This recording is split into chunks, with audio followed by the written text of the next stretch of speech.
Buenos días a todas y a todos. Buenos días en los diferentes lugares desde donde se conecten. Es un verdadero gusto poder estar en este espacio virtual, en este espacio de encuentro y reflexión, reconectar con muy buenos amigos, poder saludarnos y abrazarnos virtualmente. Siempre es un gusto. Y muchas gracias también a la convocatoria que ha hecho el Instituto Mora, la Maestría de Cooperación Internacional para el Desarrollo, a la Red Mexicana de Cooperación Internacional para el Desarrollo y Dev Project International para lanzar esta serie de diálogos sobre qué sigue para la cooperación internacional para el desarrollo. Así es que a los que están en la plataforma de Blue Jeans y a los que están en Facebook les damos la más cordial bienvenida. El día de hoy empieza una serie de paneles que realmente tuvo una inauguración el 4 de julio con la conferencia magistral del embajador Bruno Figueroa, que inauguró esta serie de diálogos para hablar de temas que a nosotros nos apasionan y que ahora se hacen mucho más evidentes y relevantes con la pandemia que estamos viviendo. El día de hoy justamente vamos a presentar un panorama general de los retos, las posibles transformaciones, las perspectivas que está enfrentando el escenario global y empezaremos a discutir cuáles pueden ser las diferentes avenidas de transformación, si es que efectivamente estos episodios que hemos visto hasta el día de hoy efectivamente se convierten en una transformación del orden global. Mi nombre es Bernadette Vega, es un gusto estar aquí con todos ustedes y simplemente algunas reglas muy básicas de etiqueta es mantener por favor los micrófonos apagados mientras están dando las ponencias nuestros diferentes invitados del día de hoy. Sabemos que la tecnología a veces nos hace travesuras y empezamos a escuchar cosas y se empieza a hacer un poco viciado el ambiente, así es que les agradeceremos que lo mantengan apagado por unos minutitos y después podrán levantar la mano o hacer comentarios en los chats. Los invitamos por favor a que se apropien del chat tanto de la plataforma de Blue Jeans como en la plataforma de Facebook para ir dejando ahí todas sus ideas, preguntas, sugerencias y demás. Sin más, voy a pasar a presentar a nuestros ponentes del día de hoy. Tenemos a Erika Ruiz Sandoval, que es una colega a quien aprecio muchísimo y que tuve el gran honor de compartir algunos momentos en la Cancillería, especialmente para temas de G20. Erika Ruiz Sandoval tiene una amplia experiencia en la academia y en el servicio público, tanto en México como en el extranjero. Actualmente es profesora investigadora visitante de la División de Estudios Internacionales del Centro de Investigaciones y Docencia Económica, CIDE. Es internacionalista por el Colegio de México, maestra en Asuntos Públicos por la Universidad de Princeton y maestra en Relaciones Internacionales e Integración Europea por la Universidad Autónoma de Barcelona. Va a ser nuestra primer ponente del día de hoy y tendrá 15 minutos para platicarnos sobre el mundo post-COVID-19, novedades, cambios y continuidades. Posteriormente tendremos al doctor Simone Lucatello del Instituto Mora y después a Miguel Ángel Encinas de la Agencia Española de Cooperación Internacional para el Desarrollo. Pero por el momento, el micrófono es tuyo, querida Erika. Muchísimas gracias. Buen día y agradezco la invitación a Neidy Cruz, sin cuyo entusiasmo y curiosidad intelectual este webinar no sería posible, y desde luego al resto del equipo que desde la coordinación de la Maestría en Cooperación Internacional del Instituto Mora ha contribuido a la realización de este encuentro con sanísima distancia. Agradezco también la posibilidad de reencontrarme en esta mesa virtual con Bernadette, desde luego el aprecio es mutuo, y con Simone, y desde luego el privilegio de conocer a Miguel Ángel. Hoy me toca enfundarme en el traje de pitonisa para tratar de adivinar el futuro y las consecuencias que esta pandemia tendrá para el sistema internacional, las relaciones bilaterales y multilaterales, el desarrollo y sobre todo la cooperación internacional, entendida esta en un sentido amplio y no exclusivamente como cooperación internacional para el desarrollo. La primera pregunta que me he hecho es si la COVID-19 será un parteaguas en el sistema internacional de la envergadura de la Segunda Guerra Mundial que obligó a replantearse la organización del sistema y a crear las instituciones internacionales que hoy conocemos. ¿O será que se asemeja al fin de la Guerra Fría? Es decir, que se trata de un cambio profundo pero más sutil en el que se consideró como ganador a un modelo, el liberal, pero se mantuvo prácticamente el mismo entramado institucional. A pesar de lo traumática que está siendo la experiencia en todo el orbe, de ser esta la primera vez que mi generación ve detenerse el mundo y silenciarse el bullicio de las grandes ciudades, de las medidas prácticamente medievales que hemos tenido que tomar para mitigar la propagación del virus, del lenguaje bélico que se ha utilizado en esta pandemia y de los imposibles dilemas éticos que se han planteado, básicamente la bolsa o la vida. Infelizmente mi conclusión es que no será un parteaguas, sino que el COVID-19 está siendo una suerte de catalizador, en este caso un acelerador de tendencias que ya se vislumbraban en el panorama internacional. Esto podría resultar tranquilizador si pensamos que no se trata de un cambio de era como tal, pero también permite suponer que si bien todo cambiará, nada cambiará del todo. En ese sentido, las grandes esperanzas de crear una nueva normalidad internacional más equitativa, más justa, más respetuosa del medio ambiente, más preocupada por los seres humanos que por las bolsas de valores, parecen desvanecerse. ¿De qué tendencias estamos hablando aquí? La primera sería la erosión, deterioro y potencial resquebrajamiento del orden liberal establecido tras la Segunda Guerra Mundial, es decir, el sistema Bretton Woods, y las implicaciones que esto tendría en términos de derechos humanos, libre comercio, cooperación internacional y construcción institucional. ¿Cuál es la alternativa? Lo hemos visto en la respuesta a la pandemia: auge de nacionalismos, populismos, proteccionismos, cierre de fronteras y una clara falta de coordinación y de cooperación. La solidaridad ha sido un bien escaso en general. Al llegar una pandemia hubiera parecido una obviedad que desde los organismos internacionales existentes, los generales como la ONU o los especializados como la OMS, se organizara la respuesta mundial, dado que el coronavirus no respeta fronteras ni niveles de ingreso o desarrollo. Ningún país, por poderoso que sea, estaba exento de padecer los estragos de esta enfermedad, y lo hemos visto claramente, por ejemplo, en el caso de Estados Unidos. Ni siquiera en mi admirada Unión Europea, el proceso de integración más avanzado del mundo, pudo verse una respuesta coordinada de principio. En un mundo tan evidentemente interconectado, con cadenas de valor, comercio, viajes, turismo, intercambios educativos, producto de esta etapa de la globalización, la respuesta más común fue correr cada uno a su esquina y tomar las medidas que se consideraran pertinentes o cuando menos posibles. El mundo se paralizó al punto de empezar a hablar de desglobalización. Hubo que establecer cuarentenas con vigilancia policial o militar en aras de proteger vidas, hasta que la economía de cada uno empezó a colapsar. ¿Por qué se desquebraja el orden liberal y este deterioro se acelera con la pandemia? Porque desde hace algunos años el modelo es testigo del ascenso de Asia, que se perfilaba al menos desde la crisis 2008-2009, y el declive de Estados Unidos, es decir, el desplazamiento del centro del poder mundial. Estados Unidos, que fue un actor clave para establecer, impulsar y mantener el orden mundial de la segunda posguerra, no solo no quiere seguir apuntalándolo, se acerca el momento en el que probablemente ni siquiera pueda hacerlo. La falta de liderazgo estadounidense ha ido dejando huérfanos los grandes temas de la agenda internacional, se trate del cambio climático, de la salud reproductiva, de las pandemias, la proliferación nuclear o de las crisis para la paz y la seguridad internacionales que representan Siria, Yemen y el sempiterno conflicto en Medio Oriente. El panorama interno de Estados Unidos tampoco ayuda a pensar que la nueva normalidad incluirá el retorno triunfal de Washington, que durante décadas lideró al llamado mundo libre. Por ahora no hay sustituto para el liderazgo estadounidense. La alternativa liberal, la Unión Europea, no es realmente una opción en este momento. A pesar de tener el proceso de integración más avanzado del mundo, está en crisis. Los retos internos que se arrastran de la ampliación al este y la crisis financiera 2008-2009, más el Brexit, sin duda son un lastre. La pandemia ha evidenciado que aún queda un larguísimo camino por recorrer para que la Unión Europea como tal tenga suficientes competencias para responder a crisis como esta de la COVID-19 y se convierta en un actor internacional de peso. Algunos Estados miembros de la Unión Europea, al igual que Estados Unidos, experimentan una fase de democracia iliberal.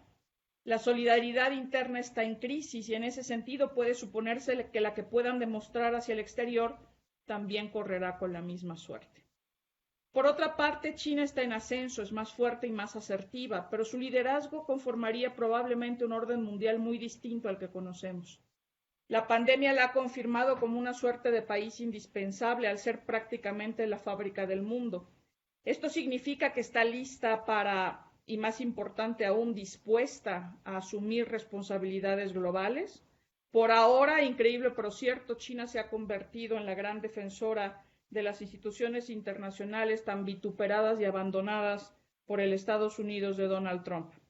La disposición de Beijing para cooperar en el marco de la Organización Mundial de la Salud, de Naciones Unidas o del Grupo de los 20 contrasta con la actitud díscola de Washington. Pero el enfrentamiento entre ambas potencias está a la vista. Tienen una fiera competencia en temas comerciales y de tecnología, y la pandemia, como en otros casos, ha exacerbado sus diferencias. Es innegable que el declive estadounidense afecta al orden internacional de Bretton Woods. Así, las instituciones internacionales están erosionadas en un momento en el que son más necesarias que nunca, dado que los problemas son globales y requerirían respuestas también globales. Pero los miembros no parecen estar por la labor, por excesiva polarización y politización de las agendas. El caso más reciente es el escándalo en torno a la Organización Mundial de la Salud, pero la misma parálisis puede atribuirse a Naciones Unidas en general, particularmente al Consejo de Seguridad y también a las instancias ad hoc como el G7 o el G20. Y es evidente que las instituciones internacionales siempre han dependido de la actuación de las grandes potencias, pero con desafíos de la envergadura de la pandemia o del cambio climático es urgente reformar, reinventar y recrear el entramado institucional. Sin un liderazgo global claro, será una tarea muy compleja que requerirá mayor esfuerzo de muchos otros actores y en todos los niveles. Desde esta perspectiva, en mi opinión, se anticipa un largo invierno para la cooperación internacional.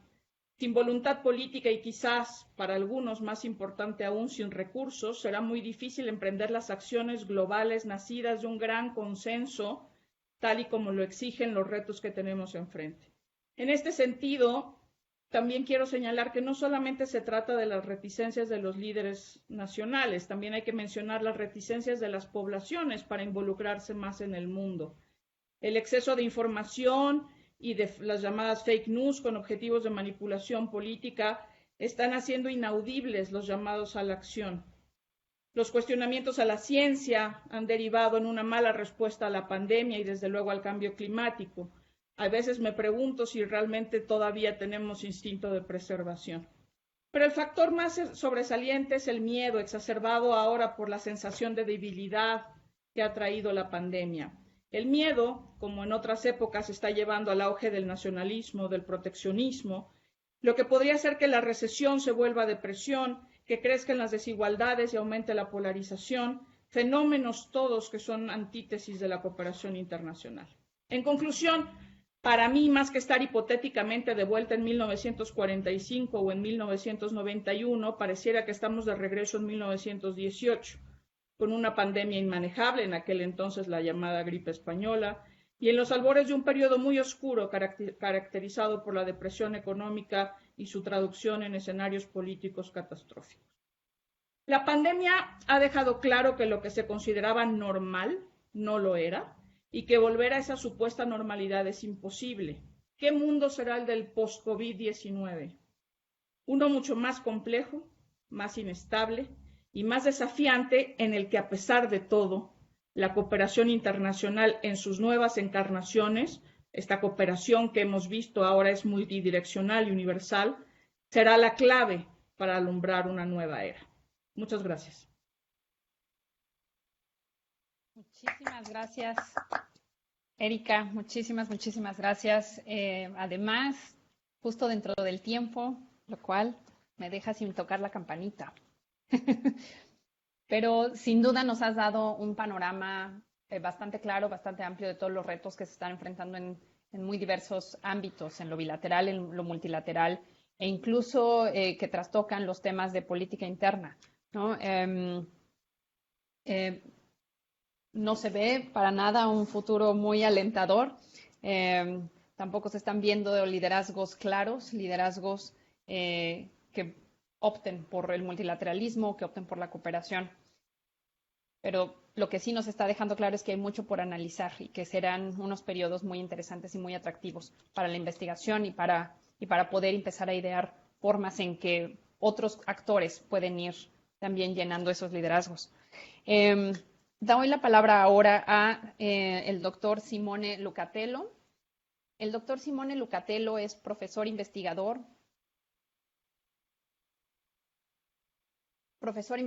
del Instituto Mora, es egresado de la London School of Economics y Political Science en Relaciones Internacionales y doctor en Análisis y Gobernanza del Desarrollo Sustentable por la Universidad Internacional de Venecia, Italia. Es experto en temas de cambio climático, gestión del riesgo de desastres, seguridad ambiental y ayuda humanitaria. Es actualmente uno de los científicos del Panel Intergubernamental de Cambio Climático de la ONU, el IPCC. El tema que el día de hoy compartirá con todos nosotros es la geopolítica del COVID-19 y la agenda climática. Doctor, adelante.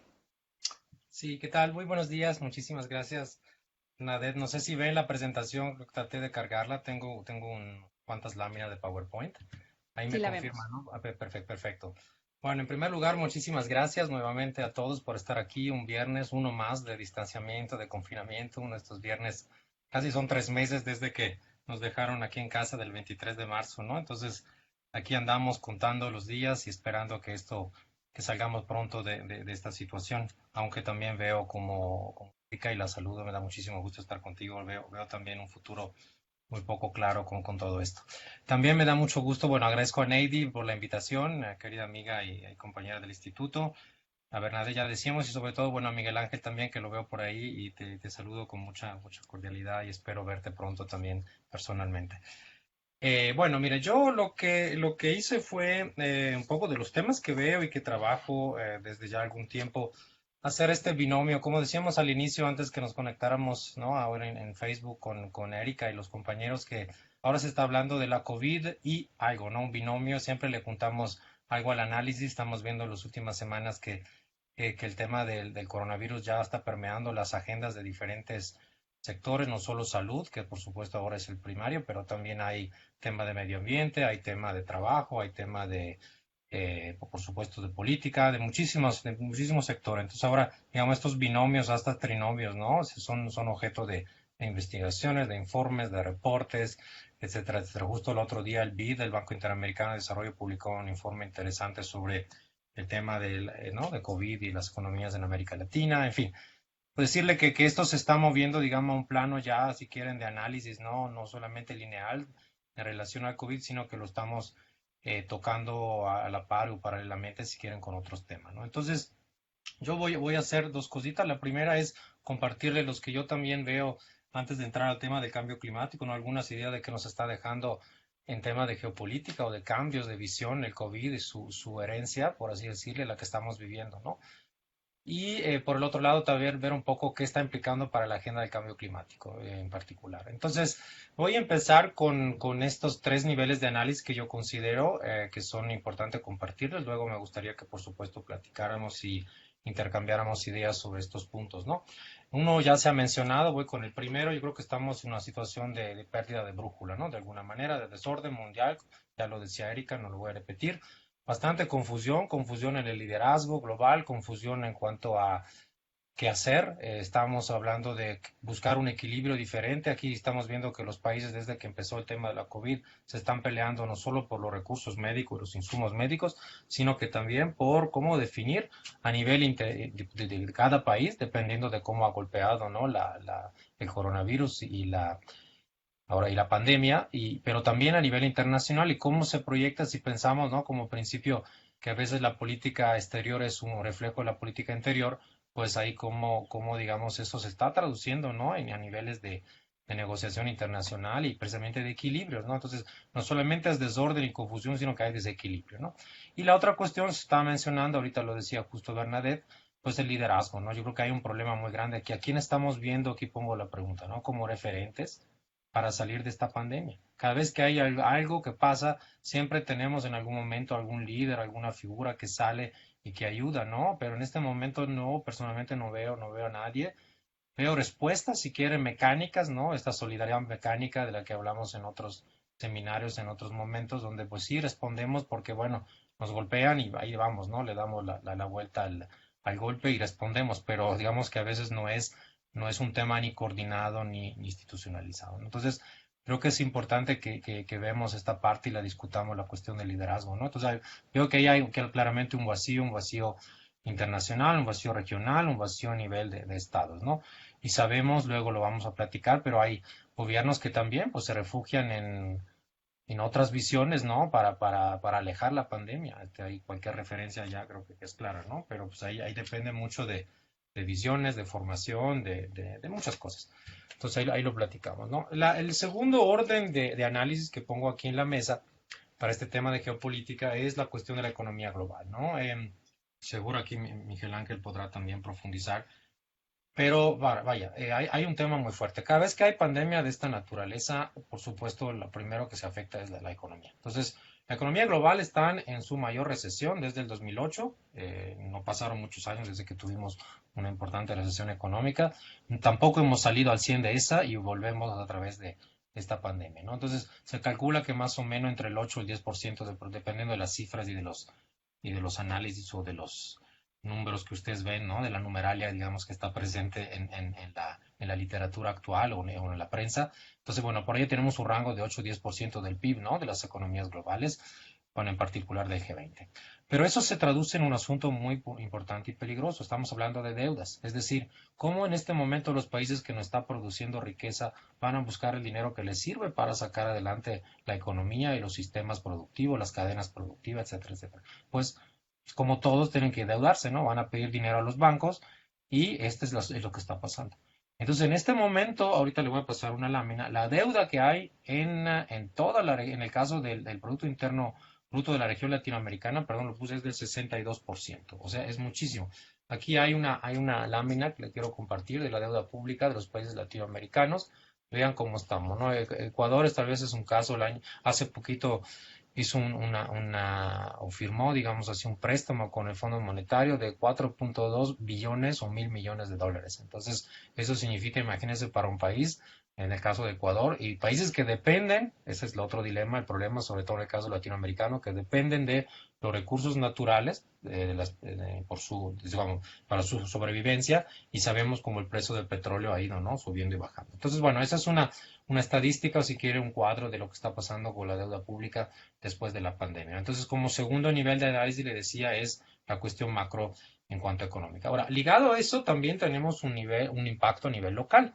Es decir, esto escaló, no solamente al inicio era un tema de los países que, bueno, entre ellos, ¿no? O si quieren, haciendo frente a la emergencia de la pandemia desde la perspectiva de la salud, pero luego esto empezó a permear a nivel local en estos campos, ¿no? Turismo, remesas, los créditos de los países, le decía el precio del petróleo, el tema de la seguridad alimentaria, en particular la importación de productos de canasta básica, que ahorita están disparadísimos. Entonces, hay ahí, digamos, toda una serie de impactos a niveles, repito, ¿no? Que están escalando.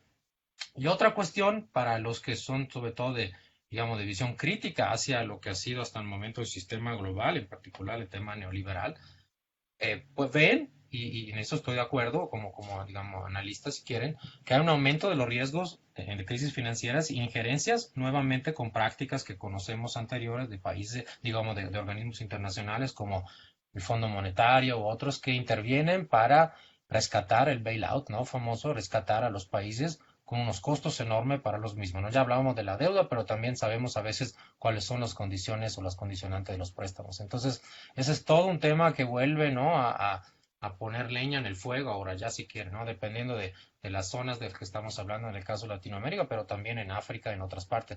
Saben que el Fondo Monetario ha recibido ahorita 96 de los ciento y pico que son miembros del Fondo Monetario, 96 solicitudes de rescate económico a nivel global. Entonces eso implica también una presión enorme y bueno, ahí es un tema que no voy a abordar, pero bueno, llévenselo como idea. Y la otra cosa que yo veo como tercer nivel, para ir cerrando esta parte, es que tenemos un problema con estos riesgos socioorganizativos, como se le llaman actualmente, ¿no? O riesgos sociales, es decir, la inestabilidad política o la inestabilidad local. Hemos visto recientemente en México que ha pasado, pero en toda la región y todo el mundo está pasando a veces por estos tipos de procesos, digamos, ¿no? Entonces hay manifestaciones de protesta de alguna manera, pero para algunos son formas también de desestabilizar, perdón, la situación de los países. Y vaya, esa es su forma diferente de entender la emergencia, pero creo que es parte de un análisis geopolítico, ¿no? Tomando en cuenta precisamente este grupo de riesgos. Algunas consecuencias, pues hay un dilema en este momento muy importante, creo que lo vemos todo, ¿no? Yo no sé si me preguntan en qué semáforo estamos, se supone que estamos en el rojo en el caso de México, pero yo veo que en algunas cosas estamos en verde, luego y lo mezclamos sale naranjado, en fin, no sé, francamente, pues ahí si alguien me quiere decir en qué semáforo estamos, me ayudarían a entenderlo, pero hay un dilema, porque yo veo que por ahí hay un dilema de fondo, ¿no? Es la urgencia, la necesidad de levantar este lockdown, digamos, el encierre que tenemos para que la economía empiece a fluir otra vez. El problema es cuándo, cómo hacerlo. Sabemos que dependiendo de los países hay condiciones donde pues ya no es posible que la gente se quede en su casa porque, bueno, viven de eso. Entonces, al final, salir por el COVID o salir o quedarse en casa y agarrarlo, pues da igual, ¿no? Entonces, no, vaya, hay que salir para muchos de ellos a trabajar y creo que todos estamos en ese dilema en este momento para entender cómo enfrentar la situación, ¿no? Y ahí vamos a ver cuáles son estas consecuencias de intervención y acciones diferenciadas. Sería interesante mapearlas y verlas, ¿no? Otra cosa es, bueno, que ya, eso tal vez es un poco trivial, pero sabemos que el resultado ha sido una extensión global, ¿no? A veces en su momento pensábamos que fuera un asunto de China porque China lo había logrado controlar, luego Europa empezó y de Europa, bueno, pasó para acá. En este momento el continente de las Américas es el más afectado a nivel mundial por cantidad de casos, en muertos no recuerdo bien, pero por ahí andamos, ¿no? Y el problema es que por diferentes razones también el impacto va a ser aún más devastador.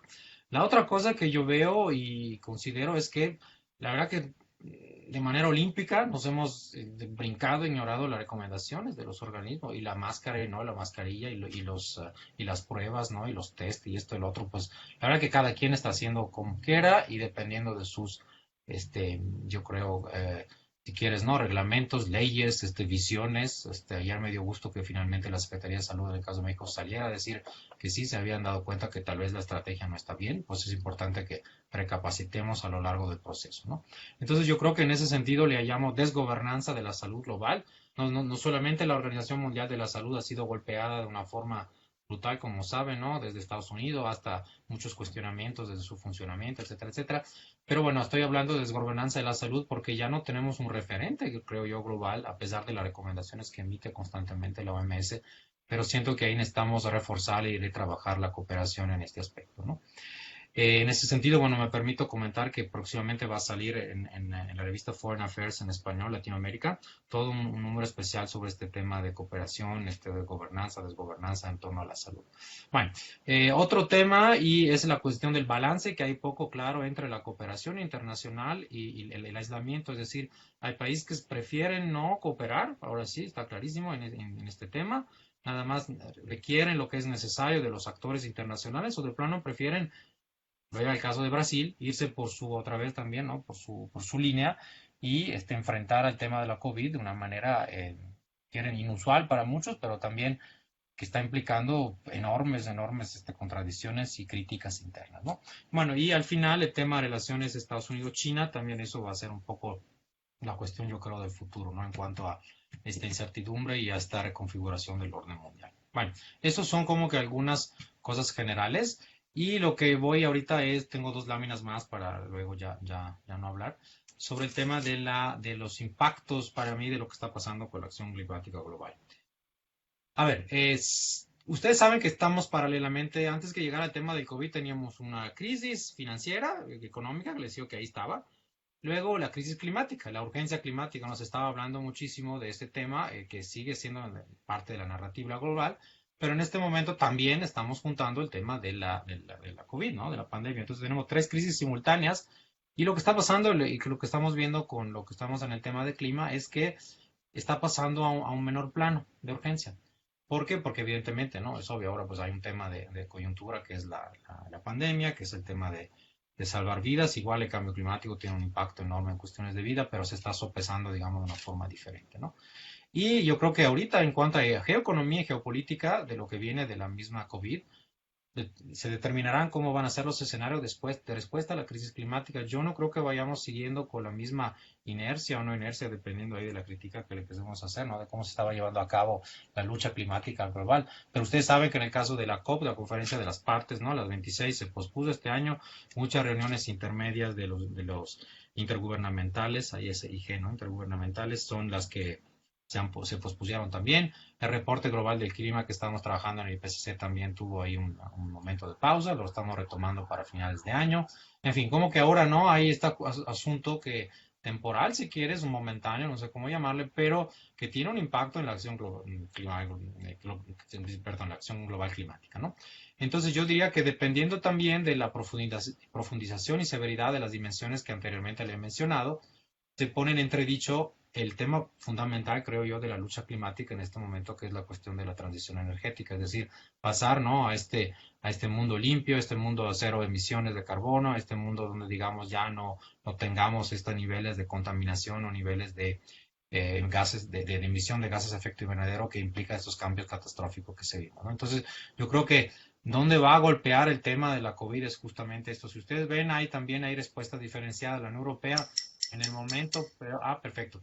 En el momento peor, un minuto, entonces en el momento peor pone, digamos, presenta su plan verde de la Unión Europea, ¿no?, en donde ahí sí refuerza la idea de ir trabajando sobre la cuestión climática y la transición energética. Bueno, entonces también veremos, yo creo que hay afectaciones en cuanto a los paquetes climáticos globales, a las inversiones, a cuánto dinero estaremos dando para la lucha climática, ¿no?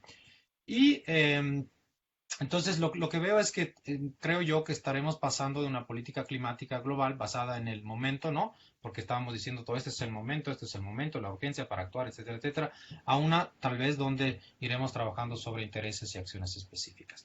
Luego, otro punto, esto ya lo mencionó Erika, multilateralismo y nacionalismos fragmentados, a ver también ahí cómo va a ser la respuesta, en fin. Y el último punto que me gustaría mencionar es este riesgo otra vez, ¿no? Hablando de riesgos que en este momento ya lo estamos viendo, los que son los negacionistas, le llamaban, ¿no?, los detractores de la agenda climática, utilicen la situación actual para pensar que la lucha climática no es necesaria, ¿no?, sino que es un lujo.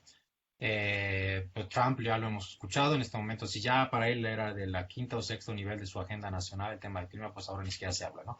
Entonces creo yo que es un tema también delicado, tendremos que ver cómo esto se rebalancea y se reequilibra en cuanto a intereses de la agenda global internacional de cooperación y de desarrollo, ¿no? Entonces esto es lo último, cierro con este mensaje.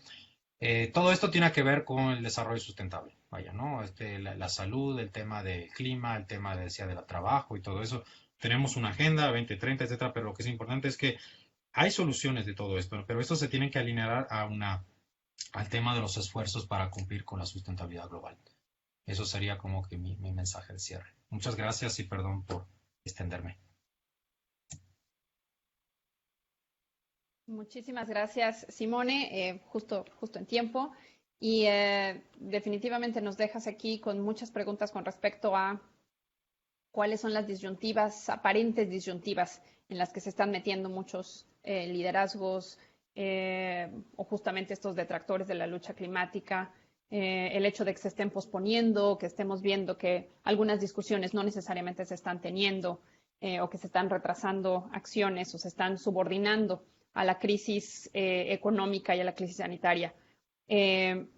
Como bien comentas, no nada más es un reto de crisis climática, es un reto de toda la agenda de sustentabilidad, en donde es necesario saber cómo se empiezan a alinear las acciones que uno toma para enfrentar la crisis sanitaria, pero también para enfrentar la crisis económica y la crisis climática.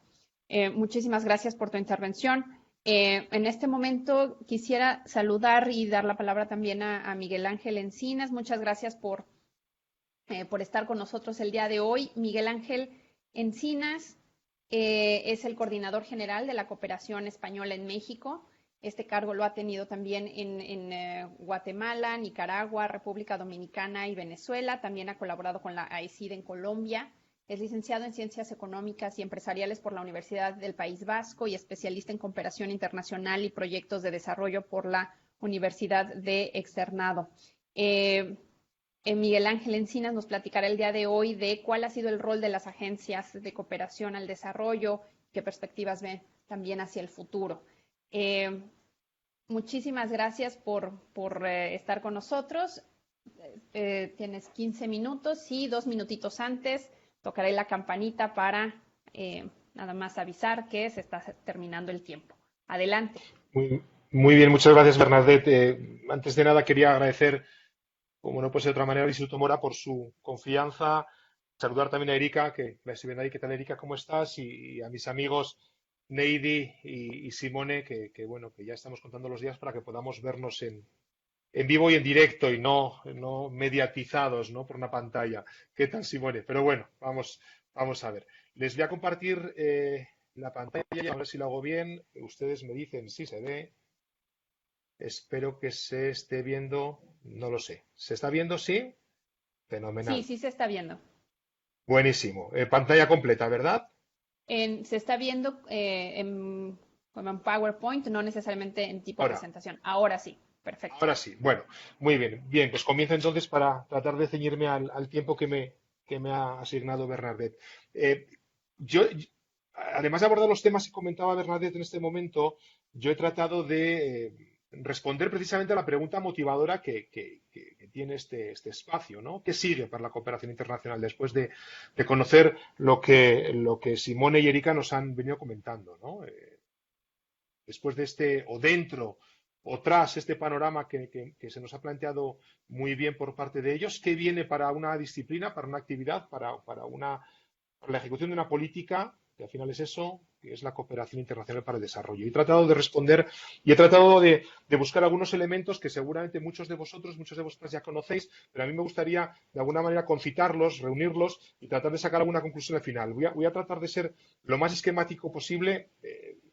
No aseguro que pueda serlo, pero bueno, en fin, ojalá. Bien, comenzamos entonces. Quiero comenzar primero con esta imagen que pretende ser un poco provocadora y generar algún tipo de preguntas.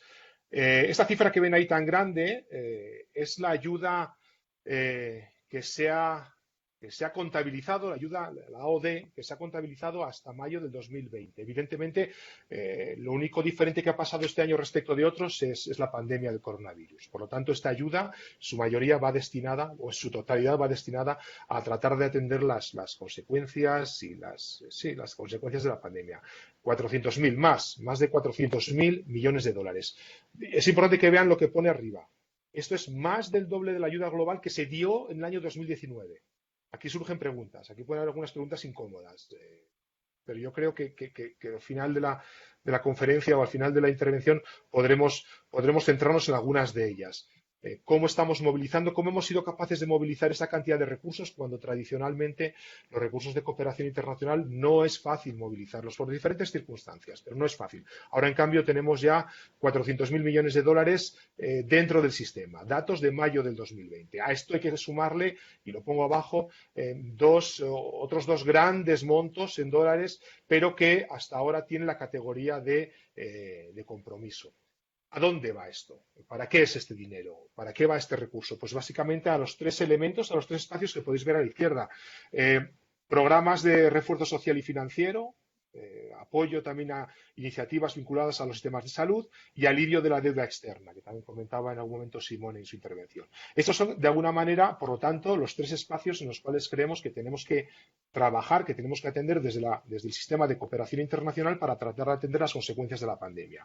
Los efectos económicos y sociales y financieros, como dice en el cuadro, los efectos sanitarios y de salud, evidentemente, y también el alivio de la deuda para tratar de que algunos países, sobre todo los más frágiles, tengan el músculo financiero suficiente para tratar de hacer frente a estas circunstancias. Por lo tanto, esta es la fotografía, este es el espacio inicial. Como veréis, arriba he puesto a la ODI, que es de quien he sacado esta información, y también al IS Global, que es el Instituto de Salud Global de Barcelona, de España, ya que estas cifras, estos datos están en algunos de sus informes.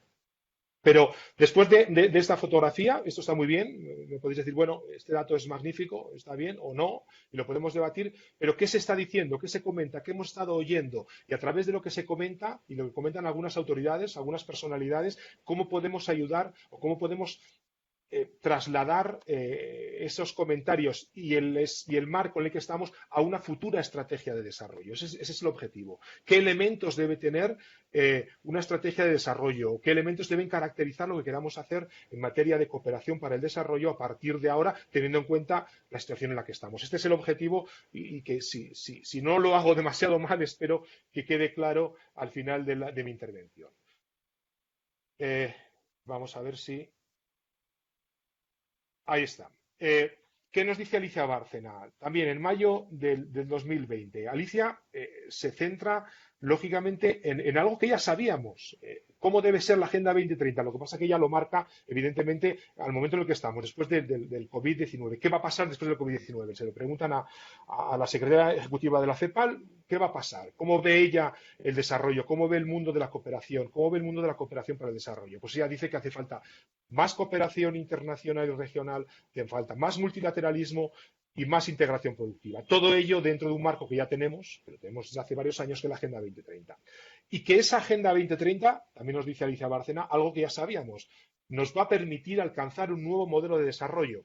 Pero en este momento es especialmente importante esta afirmación, ya que también dice lo que podéis ver a la derecha, y es que ese nuevo modelo de desarrollo seguramente nos va a permitir afrontar crisis como esta desde una posición mejor, o incluso nos va a ayudar a prevenir crisis como esta, como las que estamos viviendo. Por lo tanto, un nuevo modelo de desarrollo que se dibuja, que se puede diseñar a medida que vayamos adoptando y que vayamos poniendo en marcha los elementos de la Agenda 2030, y que esto implica básicamente cooperación, multilateralismo, integración. Luego vamos a ver qué palabra o qué palabras de alguna manera acaban concretando esos tres elementos.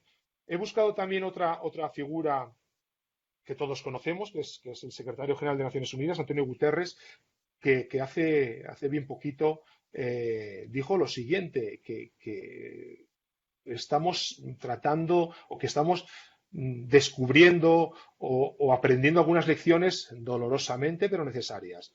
Y una, que todos los desafíos que tenemos, y esto nos lo está diciendo el COVID y la forma de enfrentarlo, tiene que ser de una manera interconectada. La solución de los problemas, la solución de los retos que nos está planteando el COVID, esta pandemia, solamente pueden ser enfrentados de una manera interconectada.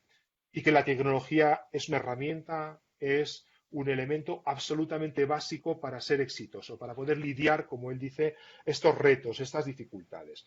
Por lo tanto, ya vemos algunos elementos caracterizadores que seguramente me diréis, bueno, pero esto no es nuevo, no hacía falta el COVID para que nos diéramos cuenta que la Agenda 2030, la Agenda para el Desarrollo es la agenda, es la ruta que tenemos que seguir, nos marca una guía, que nos hace falta un nuevo modelo de desarrollo, que tenemos que cooperar más, que tenemos que ser más, adentrarnos en un mundo más multilateral, que tenemos que los problemas no son tan sencillos como para poder incluirlos en compartimentos estancos sin que estén afectados por los demás, y que la tecnología, pues bueno, evidentemente es una herramienta básica. En fin, ¿qué hay de nuevo en todo esto?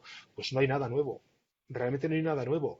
Lo que sí que hay es la necesidad de avanzar en esto, que aunque sin ser nada nuevo, parece que no nos dábamos mucha cuenta hasta que no hemos tenido un impacto y una crisis tan en fin, tan radical como la que nos está suponiendo la del coronavirus. Entonces, he querido traer estos elementos para a partir de ahora sí empezar a construir, a mencionar 4 elementos que deberían, a mi juicio, tener o que podrían tener las estrategias de cooperación para el desarrollo.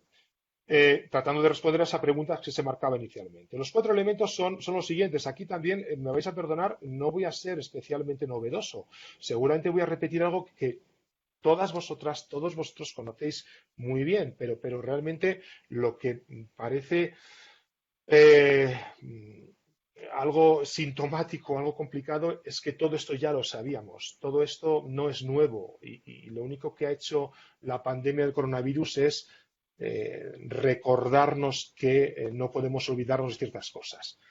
¿Qué elementos debería tener, a mi juicio, una estrategia de cooperación post-2020 o post-COVID, como queramos llamarla? Que, repito, no debería de haberlos tenido nunca. Pues he marcado ahí 3 elementos básicos, pero que de alguna manera los 2 últimos desarrollan el primero. No existe ningún reto en materia de desarrollo, y seguramente ningún reto en la vida de cualquier persona, que pueda circunscribirse y meterse en un compartimento estanco. Todo reto, todo problema, toda dificultad es complejo, está relacionado con otros. No podemos pretender resolver una situación sin tocar otras. Esto, de alguna manera, pudiera ser una contradicción con el modo en que ejecutamos la política pública y la política de cooperación. Lo primero que se nos dice es en qué sectores te vas a centrar. Si trabajas en medio ambiente no vas a trabajar en género. Si trabajas en género no vas a trabajar en temas productivos. Esto hay que superarlo, debemos superar esto. Este abordaje, la crisis de esta pandemia nos está diciendo de una manera terca, de una manera machacona, que los problemas están interconectados, que no vamos a resolver realmente un problema sin atender todos los elementos colaterales que inciden en él. En materia de la Agenda 2030, en materia de sus objetivos de desarrollo, identifico dos elementos que podéis ver ahí y que creo que son absolutamente básicos a la hora de diseñar una estrategia de desarrollo. ¿Nos tenemos que basar en la Agenda 2030? Por supuesto, nuestro elemento fundamental.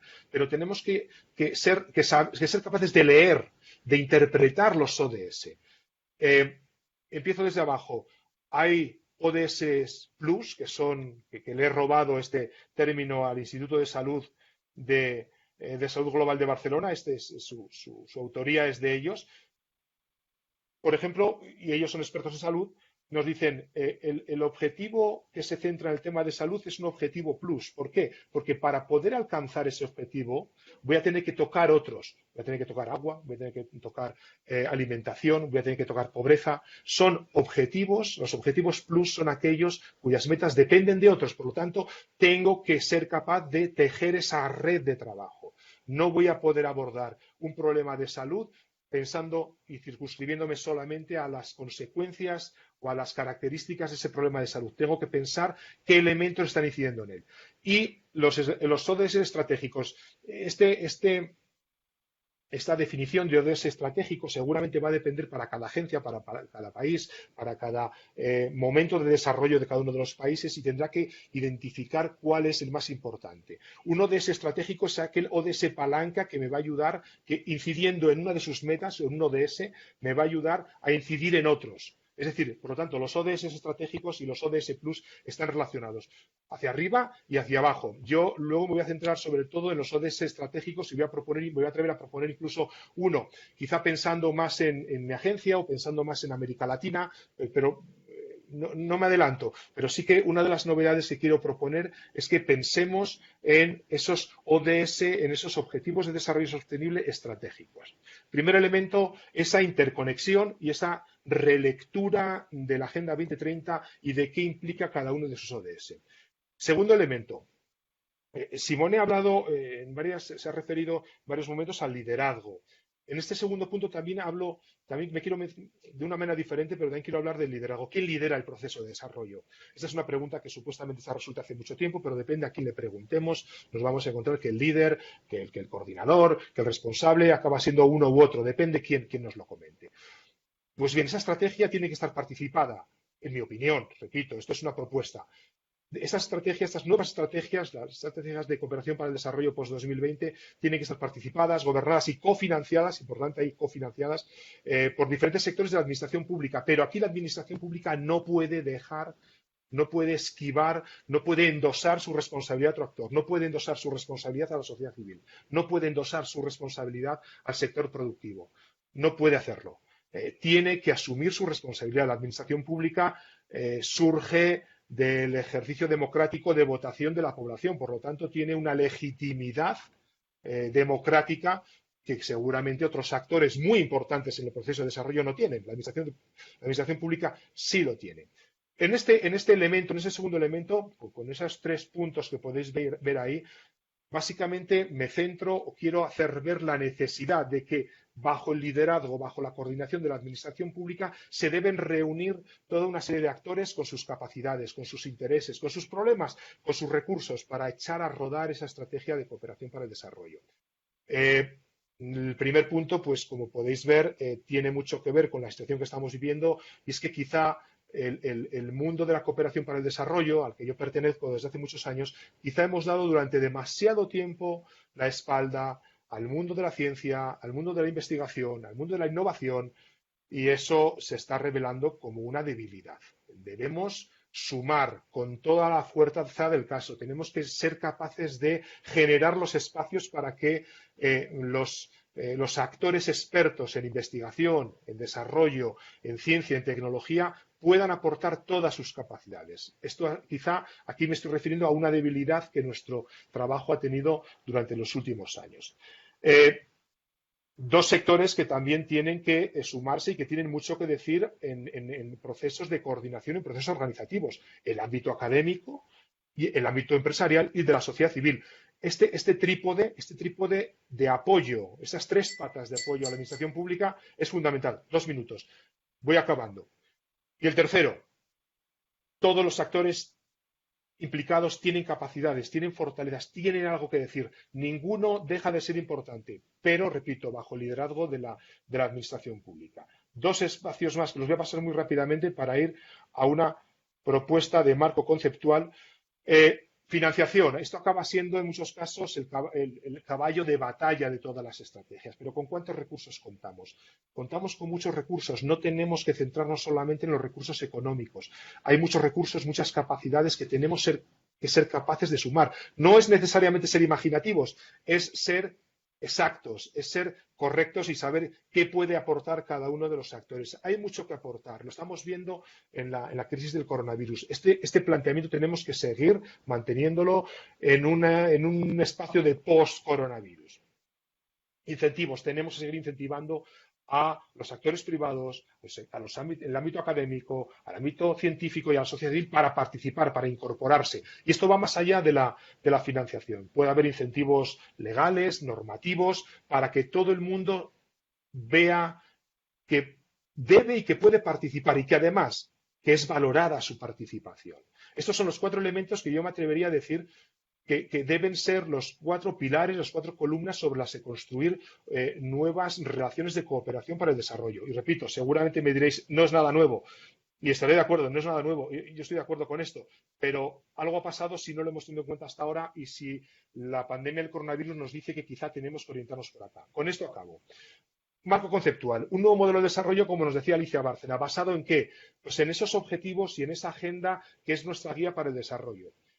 Ejes estratégicos que responden a los ODS estratégicos que he marcado antes. Yo identifico 2. Uno, en el que creo que estaremos todos de acuerdo, alianzas para lograr los objetivos. Este ODS 17 acaba siendo una especie de cómo tenemos que hacer las cosas. Tenemos que juntarnos, tenemos que trabajar de la mano, tenemos que sumar a todos, como hemos comentado en las 2 imágenes anteriores. Y he incluido uno nuevo, otro. No es un ODS, realmente es una meta dentro de un ODS, es la 9C, la que tiene que ver con la brecha digital. Lo decía Antonio Guterres, el tema de la tecnología. La brecha digital es fundamental para superar las consecuencias. Lo estamos viendo en temas educativos, lo estamos viendo en incorporación de MIPYMES al e-commerce. La brecha digital tiene que tener un mayor protagonismo en nuestras agendas de desarrollo. Y sin ninguna duda, 2, esto lo he querido poner, no voy a hablar de ello porque no soy experto en ninguno de los temas, pero sí creo que por no pensar en cosas nuevas, no corramos el riesgo de dejar de pensar en las evoluciones o revoluciones pendientes. Cambio climático, igualdad de género. Son 2 tareas, ojalá solamente fueran tareas. Son 2 espacios que estamos tardando demasiado en superar, demasiado tiempo en conseguir nuevos resultados.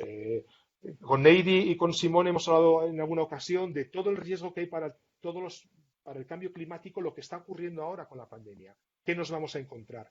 El tema de igualdad de género, creo que no tengo que decir gran cosa. Los casos de violencia, los casos de feminicidio, en una situación como lo estamos viendo, se han incrementado. Esto no puede ser. Esto no puede ser. Por lo tanto, ejes estratégicos, evoluciones pendientes, brecha digital y, sin duda, avanzar hacia un nuevo modelo de desarrollo donde todos contamos y donde todos tenemos algo que decir. Y aquí yo lo dejo. Perdona, Bernadette, creo que me he pasado un poquito. Os pido disculpas y aquí lo dejaría.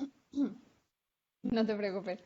Muchísimas gracias, Miguel. Creo que después de este recorrido desde que inició la sesión del día de hoy con Erika, dándonos este panorama general de cómo se está transformando, cómo se está sintiendo las diferentes dinámicas en el orden global y después yéndonos a enfocar a la agenda de desarrollo que nos ha planteado Miguel Ángel. Hemos dado un recorrido por cuáles son los temas que se están sintiendo como más relevantes más necesitados de atención y en donde estamos viendo los cambios de manera más evidente. Muchísimas gracias por la forma en la que han abordado estos retos del escenario global y nos han planteado cuáles son algunos de los temas urgentes en donde tenemos que poner atención. Ahora quisiera invitar a los miembros de la REMESID que están conectados para que puedan hacer algunas preguntas o comentarios. Posteriormente mencionaremos las preguntas hemos tenido preguntas muy interesantes en Facebook también para que nuestros ponentes puedan responderlas. Sin más, agradecería si pueden levantar la mano las personas de la REMESID que quisieran hacer intervenciones. Sé por ahí que Erika Toledo quiere hacer una pregunta. También invitaría a otros a que levanten la manita. Tenemos una aplicación dentro de BlueJeans para hacerlo, para que me puedan dejar ver que quieren hacer esta pregunta. Adelante, Erika.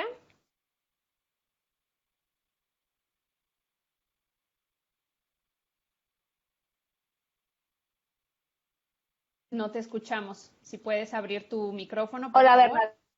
Perfecto. Muchas ¿Escuchas? gracias. Y tu cámara también, si nos puedes dejar ver para saludarte. Gracias. Bueno, ojalá no se me vaya a caer la señal porque estoy en una zona media rural. Muchas gracias por la invitación a este increíble webinario. Muchísimas gracias, Bernadette, por la facilitación. Ha sido realmente una muy grata experiencia. Y yo quisiera recoger un poquito del todo de lo que nos han compartido nuestros.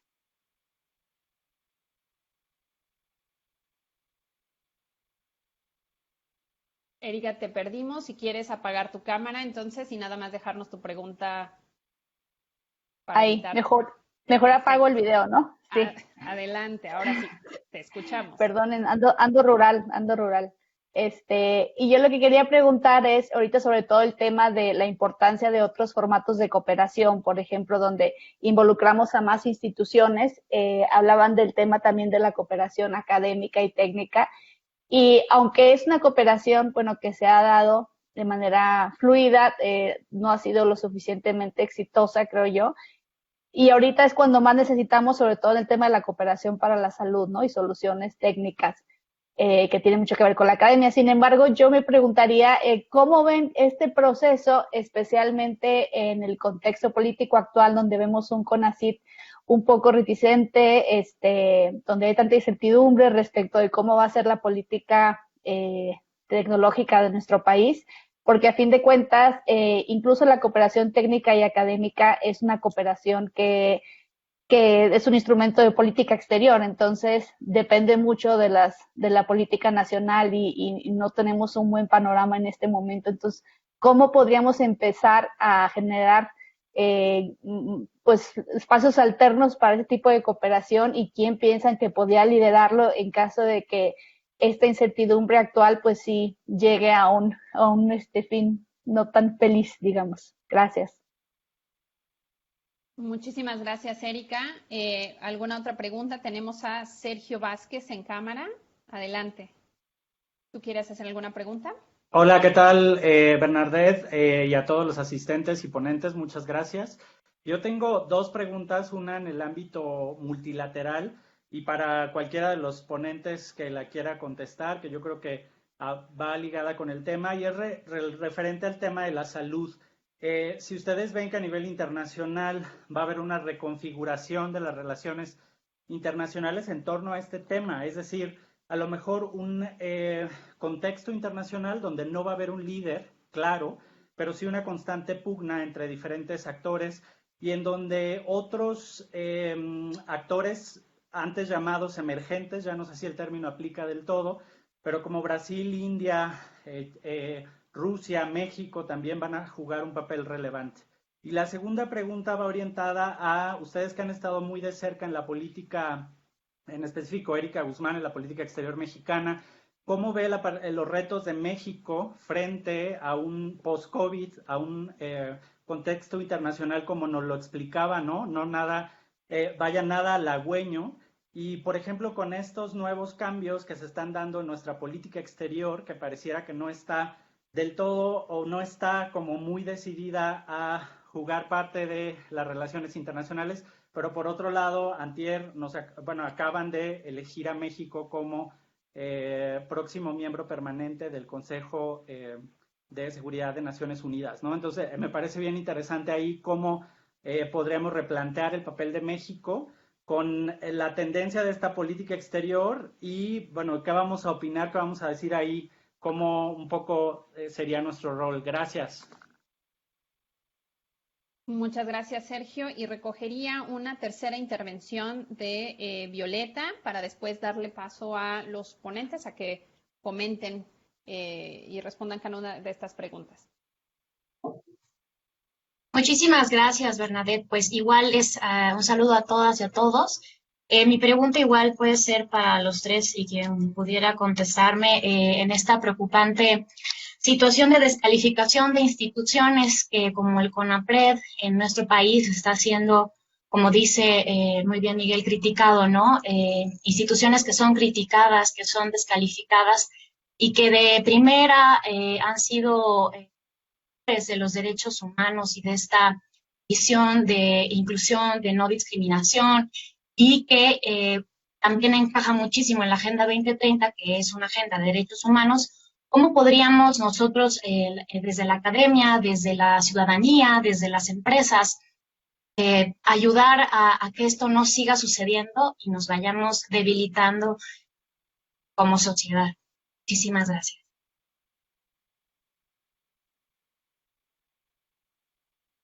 Muchas gracias, Violeta. Preguntas bastante interesantes y que nos hacen ver también ante este escenario global, que nos hacen ver hacia adentro cómo está México y cuáles son los retos que enfrentaría. Si están de acuerdo, Erika, Simone, Miguel, les daría la palabra en orden en que hicieron las ponencias para responder todas o algunos elementos de cada una de estas preguntas. Adelante, Erika. Hola, ok. Muchas gracias por interesarse y por sus preguntas. Evidentemente, cada vez que discutimos lo internacional, terminamos pensando, ¿y México qué? Evidentemente es necesaria esa reflexión. Y creo que ponen el dedo en llagas varias que son importantes para pensar en qué puede contribuir México, la sociedad mexicana, el sector privado mexicano, a todo este escenario tan preocupante y tan poco alentador que viene después de la pandemia. Yo les diría que sí, sin duda estamos sufriendo un poco a nivel nacional lo que hemos descrito para el orden internacional, es decir, también desmantelamiento de instituciones, también resquebrajamiento, también falta de confianza en la ciencia, en la tecnología, falta de apoyos, y desde luego que eso preocupa para el papel que pueda desempeñar México en el exterior y desde luego de cómo podrá obtener colaboración, cooperación, ayuda, mejores prácticas, etcétera, del exterior para tratar de resolver los problemas internos, que sería una de las necesidades. Evidentemente tenemos una crisis de política exterior durante este periodo, durante este gobierno. Si el gobierno describe la política exterior como una buena política interna, pues los que son internacionalistas y demás sabrán que pues falta mucho en esa definición.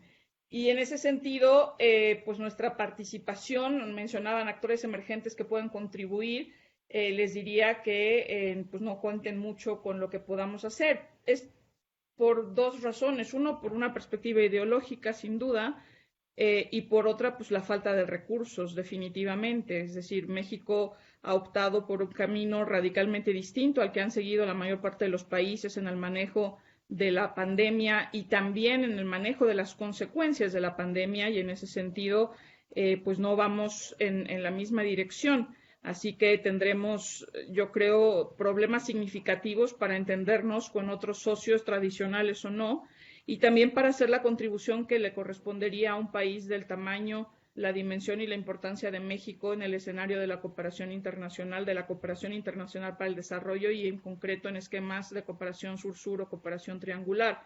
Si no hay recursos para las instituciones nacionales, para los institutos públicos de educación, para las secretarías de Estado, para todos los proyectos que están detenidos en este momento por recortes brutales, pues cuesta pensar en cómo podríamos desarrollar esa agenda.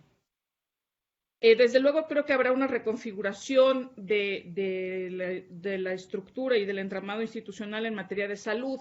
El tema de la Organización Mundial de la Salud, es cierto, decía Simone, es que no le hemos hecho caso a la mayor parte de los países, cada quien se ha diseñado la estrategia como ha podido o como ha querido, y también estamos viendo una crisis de credibilidad de la Organización Mundial de la Salud, que también ha cambiado de idea a lo largo del camino. Un día dice que tapabocas no, otro día dice que sí, y eso le ha ido restando puntos. Pero el ataque brutal que ha sufrido por parte de Estados Unidos, diciendo yo ya no le pago más y es más, preferiría salirme de la organización, pues desde luego no contribuye.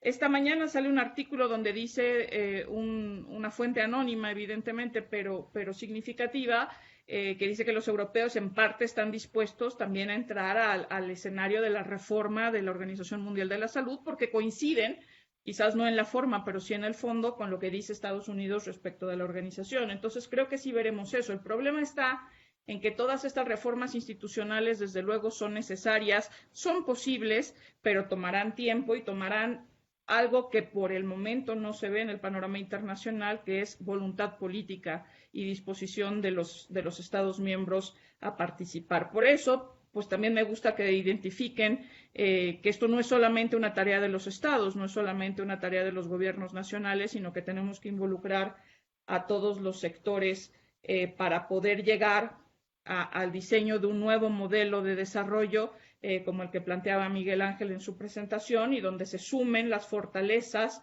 de todos. A mí la parte que me preocupa, o sea, yo creo que como bien señalaban Simone y Miguel Ángel, no estamos diciendo nada nuevo, lo necesario lo tenemos identificado, la pandemia simplemente lo ha puesto de relieve, etcétera, pero a mí creo que lo que será costoso es dar el siguiente paso.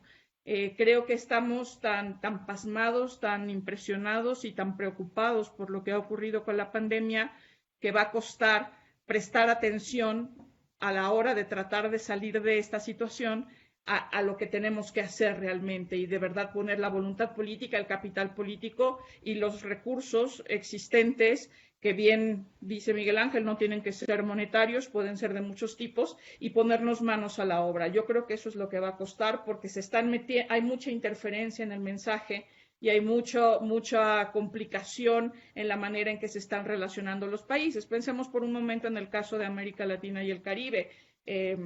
Los señalamientos de Alicia Bárcena, desde luego que son pertinentes, pero yo veo muy difícil pensar en este momento en una mayor integración regional en América Latina y el Caribe, dado los climas políticos en cada uno de los países y dadas las situaciones que está padeciendo cada uno. El peligro es que nos volquemos todos al interior, que nos preocupemos tanto por lo que le pasa a cada uno, que no pensemos que somos parte de un todo más grande, y que si no nos ocupamos de ese todo más grande, tampoco solucionaremos el problema interno.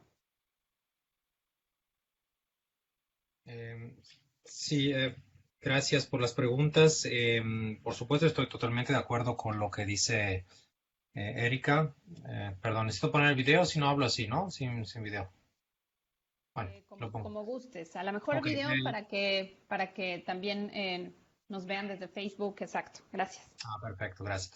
Sí, a ver, estoy totalmente de acuerdo con lo que menciona Erika. Por supuesto, yo diría dos cosas, añadiría dos cosas más. Mira, ahorita es el momento de aplicar la palabra resiliencia, en serio. O sea, ya sabemos desde años que estamos hablando, ¿no? Esta palabra que justo venía del ámbito del clima y robado de las ciencias físicas y naturales, y luego pasó al tema climático, y ahora todo el mundo habla de resiliencia. Creo que es justo el momento de poner en práctica el concepto, que no es un concepto defensivo, es decir, ¿no? Adaptarme y esperar que algo pase y luego ahí me reconfiguro. Por un lado sí, pero también tiene que ver justo con esta idea de propuesta y nueva oportunidad, ¿no? Cada vez que hay una crisis, sabemos, es un refrán clásico, ¿no? Pero es que hay una crisis, pues ahí hay una oportunidad. Y yo creo que también es el momento justo, como siempre pasa en esos casos, de revisar y ver cosas como tal vez no las estamos viendo con otros lentes, ¿no? Yo creo que en el caso de México, me permito comentar, para mí es muy clara, aunque parece un poco confuso si quieren en devenir, porque bueno, lleva un par de años el gobierno. Yo creo que hay cosas muy claras. O sea, este modus operandi del gobierno es clarísimo en política exterior. Yo creo que lo que va a pasar ahora con el Consejo de Seguridad es que se va a trasladar esta visión que tiene en este momento AMLO, si quieren, ¿no? De un país fuertemente anclado en el sur global, con ciertas características, tal vez características que se habían proyectado de manera diferente en los sexenios anteriores, pero que ahora responden a otras, a una visión que ya sabemos, ¿no? El tema, por supuesto, pobreza, el asunto de la desigualdad, en fin, toda una serie de cosas. Luego, por supuesto, puedo no gustar, y también eso es parte del modus operandi de este presidente, pues cuando se entera de algo, pues lo va a tachar si no le gusta. Pues ni modo, eso es lo que está pasando. No estoy diciendo que está mal, que está bien, estoy sencillamente diciendo pues qué es lo que está pasando, ¿no? Entonces ahí sí tendremos que acostumbrarnos también. Y es lo que está pasando en ciencia y tecnología. Ustedes lo vieron con nosotros, bueno, seguramente lo habrán visto en la prensa, pero un día nos dan fondo, otro día nos recorta el 75%, luego nos regresan un 20%, luego y así vamos, ¿no? Entonces estas montañas rusas es parte de esta administración y obviamente es muy estresante, muy pesado, pero creo que desde la perspectiva ahora sí de quién estamos de este lado, pues es lo que no tenemos que compartir. Y hay una manera, solamente yo creo que es la de hacer entender a veces, ¿no? Por eso ganamos ciertas batallas, se ganan ciertas batallas, porque le tienes que hacer entender a quien está enfrente que está aplicando este tipo de políticas, que es no lo que tienes que hacer. Y ahí es como que esta lucha, ¿no? Esta entrada, esta constante estira y floja con la administración. Eso tal vez es la parte más desgastante, pero creo que es la parte que también se está reflejando, ¿no? En tema de política, si quieres, ¿no? De México. La otra parte era justo de cara a la cooperación, me pareció muy bien todo lo que también mencionaba Miguel Ángel, ¿no? Claro, aquí hay una agenda clarísima de proximidad, ¿no? Es decir, aquí el interesante ahora para México va a ser, y estoy de acuerdo ahí también con Erika, no es de Latinoamérica, sino que va a ser el vecino del sur, ¿no? Con todo lo que está pasando con Centroamérica y luego con Estados Unidos por razones de contención de la migración, por todas las cosas que hemos visto, vaya, no la voy a repetir, pero creo que va a ser muy claro. Y en esta visión de cooperación, luego en otros círculos, si quieren, más lejanos, aparece Latinoamérica, aparece Europa, aparece Asia Pacífico y el resto del mundo, ¿no? Entonces, pero es muy curioso porque el otro día, miren, por otra cuestión me metí a un tema que dice, bueno, ¿y eso por qué no? Ustedes saben, México tiene una agencia espacial y México está cooperando en temas y poniendo recursos para cuestión de tecnología satelital, para cuestión de la agencia, de la misión espacial, ¿no? Esta que tenemos internacional. En fin, toda una serie de cosas que dices, bueno, ¿no? En términos de ubicación de los espacios de cooperación, hay ahí cosas, ¿no? Que dependen, ahorita creo que todavía no en un proyecto orgánico, sino que en algo muy, muy disparado, ¿no? Entonces yo diría que va por ahí. Y sí, también estoy preocupado por el tema de la descalificación de las instituciones, ¿no? Hemos también, desde la perspectiva académica, estoy totalmente de acuerdo que la academia no había sido un actor tradicional considerado en la innovación, si quieren, ¿no? Por lo menos en los proyectos de gobierno, tanto como debería de ser en este momento. Sabemos, ¿no? En el caso del coronavirus quedó clarísimo que en muchos países tomó la batuta de la ciencia y no la política. Y entonces eso es también un tema muy importante, que lo vimos en Europa, en Estados Unidos, aquí en México también, la Secretaría de Salud tiene un papel muy fuerte, en fin. Entonces digamos que ahí hay este juego, ¿no? Entre política y ciencia que siempre también ha estado por ahí en entredicho, ¿no? Hay un libro muy bonito que acaba de salir sobre, de la autora se llama Oquesque, que habla de por qué confiar en la ciencia, ¿no? Justo es parte de eso y decir qué impacto tiene el tema ciencia y tecnología en, por ejemplo, ¿no? En la construcción del desarrollo, cuando tenemos políticos que no le importa absolutamente. Bueno, en fin, toda una serie de cuestiones que digamos, ¿no? Son importantes para reflexionar y creo que sí en ese sentido vaya, va por ahí, ¿no? El comentario. Muchas gracias, Simone. Miguel, te escuchamos. Sí, no, por mi parte, bueno, lógicamente sumarme a los comentarios de Erika y de Simone. Desde el punto de vista más concreto de la cooperación, quizá decir varias cosas. A todo esto que estamos viendo, a todas estas, entre comillas, amenazas o situaciones, creo que hoy por hoy la única receta que podemos ver es parte o tiene como referencia, otra cosa es aplicarla, pero tiene como referencia la generación de alianzas, es decir, trabajar juntos. No puede ser, y sobre todo trabajar juntos, pero también reconociendo y superando algunas dificultades y algunos errores que hemos cometido, especialmente los que trabajamos, los que venimos del sector de la cooperación para el desarrollo. Es cierto, la ciencia y la tecnología la hemos dejado siempre aparte. El mundo de la academia aparecía en nuestros documentos, aparecía en nuestras estrategias, pero a la hora de la verdad a la hora de concretar qué estaba pasando, qué aportes estaban haciendo en nuestras iniciativas los actores académicos, el mundo de la academia, no sabían, bueno, hay unas becas, miren, hacemos una publicación.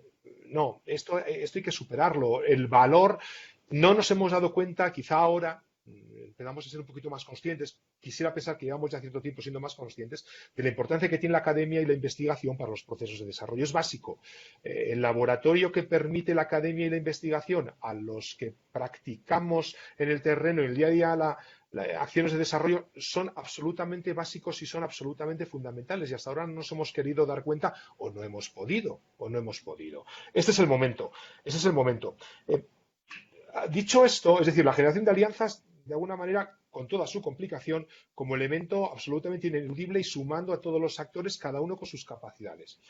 Dicho esto, quizá, y quiero que se me entienda bien acá, quizá algunas cosas de las que estamos viendo ahora en algunos países, en México y en otros, donde determinadas instituciones, la cooperación internacional, organismos internacionales como la OPS, están pasando o no están pasando su mejor momento, quizá la culpa de esto, parte, no sé cómo decirlo, pero repito, ojalá se me entienda bien, de cierta, quizá hemos sido algo soberbios los que hemos trabajado en asuntos de desarrollo, donde quizá hemos creído que no debíamos tener un ejercicio fuerte de rendición de cuentas, donde no teníamos que tener un ejercicio y unos recursos importantes para relatar lo que estábamos haciendo, para hacer entender lo que estábamos haciendo y para mostrar evidencias. En muchos casos, ¿qué decíamos? Bueno, es que son procesos de desarrollo. Señor director, señora directora, no me pida que le diga qué productos, qué resultados vamos a tener en 18 meses, porque eso es un proceso larguísimo y quién sabe cuándo tendremos. Esto ha sido un error. Hemos cometido ese error durante mucho tiempo. Creo que ahora nos estamos, de alguna manera, lamentando, pero también tratando de recomponer un nuevo relato de lo que es la cooperación para el desarrollo y el papel de todos los actores en procesos de desarrollo. La administración pública es fundamental, yo lo he comentado antes, claro, y seguramente creo que lo comentabais los tres, tanto Erika como Sergio como Violeta, quizá con cierta, en fin, ahí con cierta tristeza, ¿no? Bueno, ya, pero si la administración pública no quiere o no deja o no da apoyos, la administración pública creo que en algunos casos le ocurre esto último que he contado. Yo recuerdo, y todos los que hayamos trabajado en procesos de cooperación más complejos nos han dicho, es importantísimo que tengáis un champion. Es importantísimo que tengáis a una autoridad que respalde lo que estáis haciendo. Nadie nos dijo, es importantísimo que tengáis un relato. Nadie nos dijo, es importantísimo que desde el día 1 estéis rindiendo cuentas. No solamente a la administración pública, sino a la población. Y quizá estamos pagando esto ahora. La administración pública es importantísima. Ellos son los líderes del proceso de desarrollo. Y los demás actores, lo que tenemos que hacer es ser capaces de proponerles el espacio en el que puedan estar. Es posible que no sea con muchos recursos económicos porque estamos en procesos de austeridad, estamos en procesos que requieren la drena de recursos hacia otros ámbitos sanitarios. Entonces, ¿qué va a ocurrir ahora si todo el dinero va para sanidad? ¿Qué ocurre con el dinero de medio ambiente? ¿O qué va a ocurrir con el dinero de género? Vuelvo al tema de la complejidad en los problemas. No deben ser analizados de manera aislada. Pero no importa, aunque lo hiciéramos. ¿Qué ocurre?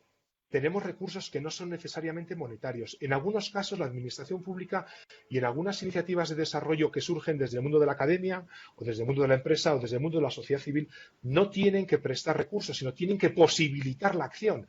Los que trabajamos en desarrollo tenemos que ser muy capaces de identificar cuáles son las fortalezas de cada actor y proponer que se usen y generar el espacio cómodo para todos, para que seamos capaces de poner en valor esas capacidades. Si, al final del día, lo único que identificamos como valor, como aporte de valor por parte de la administración pública es el presupuesto que tienen, creo que nos estaremos equivocando. Creo que no estaremos haciendo bien nuestro ejercicio. Y creo que habremos cometido el error de no haber sido capaces de incorporarles a los ejercicios de diálogo que con mucha asiduidad se ponen en marcha desde los sectores de las organizaciones de la sociedad civil o desde los espacios más vinculados a la academia. Generar espacios de diálogo son fundamentales. Involucrar desde el primer minuto a las autoridades es fundamental. Pero, repito, con relato, rindiendo cuentas y utilizando un término que en el mundo de la empresa se usa mucho, a veces no adecuadamente, pero quizá muchas de estas iniciativas que se ponen en marcha desde el mundo de la academia o desde el mundo de la investigación tienen que ser capaces de conseguir su licencia social o su licencia política. Es decir, las autoridades tienen que entender, tienen que saber que lo que se está haciendo desde la academia, desde los espacios de investigación, es bueno, y es bueno para ellos, y es bueno para la población. Yo lo dejaría aquí, no quisiera extenderme mucho más, ¿te parece, Bernadette? Muchísimas gracias, Miguel. La verdad creo que han sido respuestas que nos están dando más preguntas y muchas preguntas que estamos viendo también en Facebook, pero que sin duda nos dejan a reflexionar. Esto que has planteado de que a lo mejor hemos sido un poco soberbios en el mundo de la cooperación, también lo estamos viendo desde otra perspectiva, ¿no? Hay toda una discusión sobre el racismo ligado a las protestas que estamos viendo en Estados Unidos y cómo se puede manifestar o cómo se ha manifestado a veces en el mundo de la cooperación. Y es una discusión que definitivamente no se había querido tener. Entonces, gracias también por alzar la voz y decir que pues necesariamente el mundo de la cooperación necesita reflexionar sobre cómo hemos hecho las cosas hasta el día de hoy. Vamos a mencionar nada más brevemente algunas de las preguntas que nos han circulado en Facebook. Hemos tenido una participación bastante buena en esta red. Más de 100 personas de Cuba, Colombia, Ecuador y otros puntos de la República Mexicana. Quisiera mencionar y resumir algunas de las preguntas que hemos recibido. Por ejemplo, ¿cómo será la interdependencia política con los países después de este escenario de cooperación? En tema de desarrollo, especialmente, hay una pregunta que creo que todos de alguna manera, con otras palabras, se la han hecho, ¿no? ¿Se pospondrá la Agenda 2030 o qué viene para esas metas? ¿Ha funcionado el aislamiento para recuperarnos de algunos efectos del cambio climático? ¿Ha tenido algunos beneficios este aislamiento en temas de medio ambiente? ¿Cómo, ahorita Miguel creo que ya abordó el tema de cómo reforzar las iniciativas de participación y de innovación, que justamente es abriendo los espacios, creando el ambiente facilitador, reconociendo cómo poder incorporar sus capacidades? Y hay una pregunta derivada del comentario de Erika Ruiz, que es si realmente se puede hablar que en México la actual política exterior es un reflejo de la política interna. Y hemos tenido en los diferentes espacios, tanto en el chat de Blue Jeans como en el chat de Facebook, una conversación con respecto a la resiliencia. Si acaso se está hablando de resiliencia y abusando un poco de la palabra, o realmente qué va a significar ahora la palabra resiliencia en el mundo post-COVID o en esta nueva normalidad.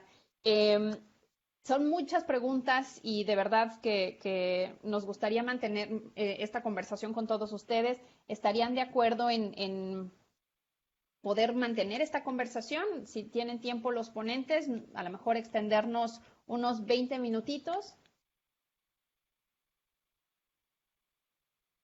Sí, bueno, yo sí, no sé, los demás. ¿Cuánto dices? ¿20 minutitos? Okay. 20 minutitos, sí. Maravilloso. Bueno, no sé. Erika también está on board. Miguel, si tienes también, perfecto. Entonces, podríamos hacer en el mismo orden, Erika, Simone y Miguel, para abordar las preguntas que les planteo, si quieren poder profundizar en algunos de los comentarios que han surgido en los diferentes chats. Pues adelante, Erika. A ver, ¿cómo va a ser la interacción y la cooperación? Pues creo que va a ser difícil de principio. Creo que la crisis de la pandemia ha revelado una falta de confianza en todos los niveles y en todos los ámbitos. Falta de confianza entre ciudadanos, de ciudadanos con sus gobiernos y de gobiernos entre sí y de estos gobiernos con las instituciones internacionales y viceversa. Entonces creo que tendremos que superar eso primero. Parte de la conversación que teníamos aquí en el chat de Blue Jeans es que para mí el peligro de la pandemia es que ha evidenciado que lo que considerábamos normal no era normal, que nos falta mucho para alcanzar los objetivos de la Agenda 2030 y nos queda muy poco tiempo, que los desafíos globales son tremendamente grandes y ningún actor, por poderoso que sea, los puede solucionar solos. O sea, todo eso ya lo sabemos. pero si ustedes se dan cuenta, en el regreso a la nueva normalidad, aunque se le llame nueva normalidad, todo parece indicar que es un esfuerzo deliberado por volver al día antes del confinamiento, como si todo pudiera seguir igual. Yo no veo cambios de envergadura ni en el discurso, ni en las acciones de gobiernos y sociedades y otros actores a la hora de decir, bueno, pues ahora vamos a vivir de otra manera y vamos a tomar en cuenta otras prioridades que habíamos dejado de lado por no incorporar a la academia, por no hacer caso a la ciencia, por no apostarle a la tecnología. Yo creo que en buena medida el coronavirus ha sido la demostración de que no las teníamos todas con nosotros, es decir, que lo que nos vendíamos a nosotros mismos como grandes avances en el conocimiento, la ciencia y la tecnología, llega una cosa como el coronavirus y resulta que nadie sabe qué hacer, y por eso hablaba yo de medidas medievales, pedirle a la población que se encierre a piedra y lodo, y si no tendrá sanciones, es una medida absolutamente desesperada, porque no tenemos otro recurso ni científico, ni tecnológico, ni de ningún otro tipo, y no sabemos qué hacer con este bicho. Esa es la verdad. Y lo hemos visto en países de mayor desarrollo y de menor desarrollo. Algunos lo han capeado mejor porque han hecho caso y han hecho pruebas. Otros han puesto cuarentenas obligatorias de verdad, respaldadas con policía y ejército. Otros han dicho, dependemos de la responsabilidad individual. Pues así nos ha ido, ese es el tema, y por eso sigue sin control la pandemia. Nosotros estamos tratando de imaginar el mundo post-COVID en la mitad de la pandemia todavía, no hemos salido de la crisis. Estoy de acuerdo, las crisis son oportunidades, pero también pueden cegar la visión. Ante las emergencias todo parece ocupar un segundo plano, ya lo conversábamos aquí. A lo mejor el cambio climático, que es de una urgencia probablemente superior a la del coronavirus, pues ha pasado a un segundo plano porque pues tenemos en este momento la urgencia del bicho. Si las condiciones mejoraron durante el confinamiento para el planeta, pues sí, se dejó de contaminar, pero en el día 1 de vuelta a la normalidad de China o de los países europeos que van adelante de América Latina o del resto de las Américas en el tema de la pandemia, hemos visto que en un día se volvió a los niveles anteriores e incluso superiores, lo cual implica para mí que no hemos aprendido mucho, es decir, que la lección era, pues podríamos vivir sin todo eso cuando es necesario, y la crisis climática así lo exige, pero no estamos dispuestos a hacerlo, ese es el problema. Si la política exterior de México es reflejo de su política interna, no debería serlo per se. La política exterior es una política pública autónoma, no es un accesorio que se utiliza cuando todo lo demás está bien. Es una herramienta poderosísima que se debería usar en todo momento. Y preocupa que el papel de México y la imagen de México en el mundo esté en momentos tan complicados como estos. Si ustedes leen prensa internacional de todo tipo, de derecha, izquierda, centro, variada, la que ustedes quieran, se darán cuenta que cuando aparece México generalmente no son visiones particularmente positivas, y en ese sentido, para el tema de la cooperación internacional, creo que nos vamos volviendo un socio poco confiable en general, porque, bueno, pues cambiamos de políticas, de ideas, destruimos instituciones, cambiamos políticas, cambiamos reglas del juego, no obedecemos la cuarentena, tenemos unas cifras de contagiados y muertos tremendas, que estamos arrastrando a la región completa a ser el epicentro de la pandemia, claro, contando a Estados Unidos, desde luego, y a Brasil, pero que son países mucho más grandes que nosotros, y sin embargo México está en el tercer lugar, poniendo ahí su cuota de contagiados y de muertos, quizás por un mal manejo de la estrategia. Entonces, el COVID nos ciega un poco a los problemas que ya estaban, que ya existen y que no se han solucionado y que tenemos que solucionar para poder seguir adelante. El COVID ha exacerbado los problemas que teníamos. El COVID es tan producto de la globalización en su versión negativa como cualquier otra cosa. Ha exacerbado la dificultad y la desigualdad en el ingreso, porque ha afectado de manera mucho más brutal a los que menos tienen, y eso es así. Entonces, digamos que seguimos con el mismo sistema aún a sabiendas de que está mal. Finalmente, la vez pasada se me olvidó hablar de Consejo de Seguridad. Sí, México va a tener un asiento no permanente durante los próximos 2 años. Era candidatura única para el grupo de América Latina y el Caribe, así que pues se ganó porque era el único candidato, no por, o sea, de verdad que no es un concurso de popularidad, simplemente así está pactado.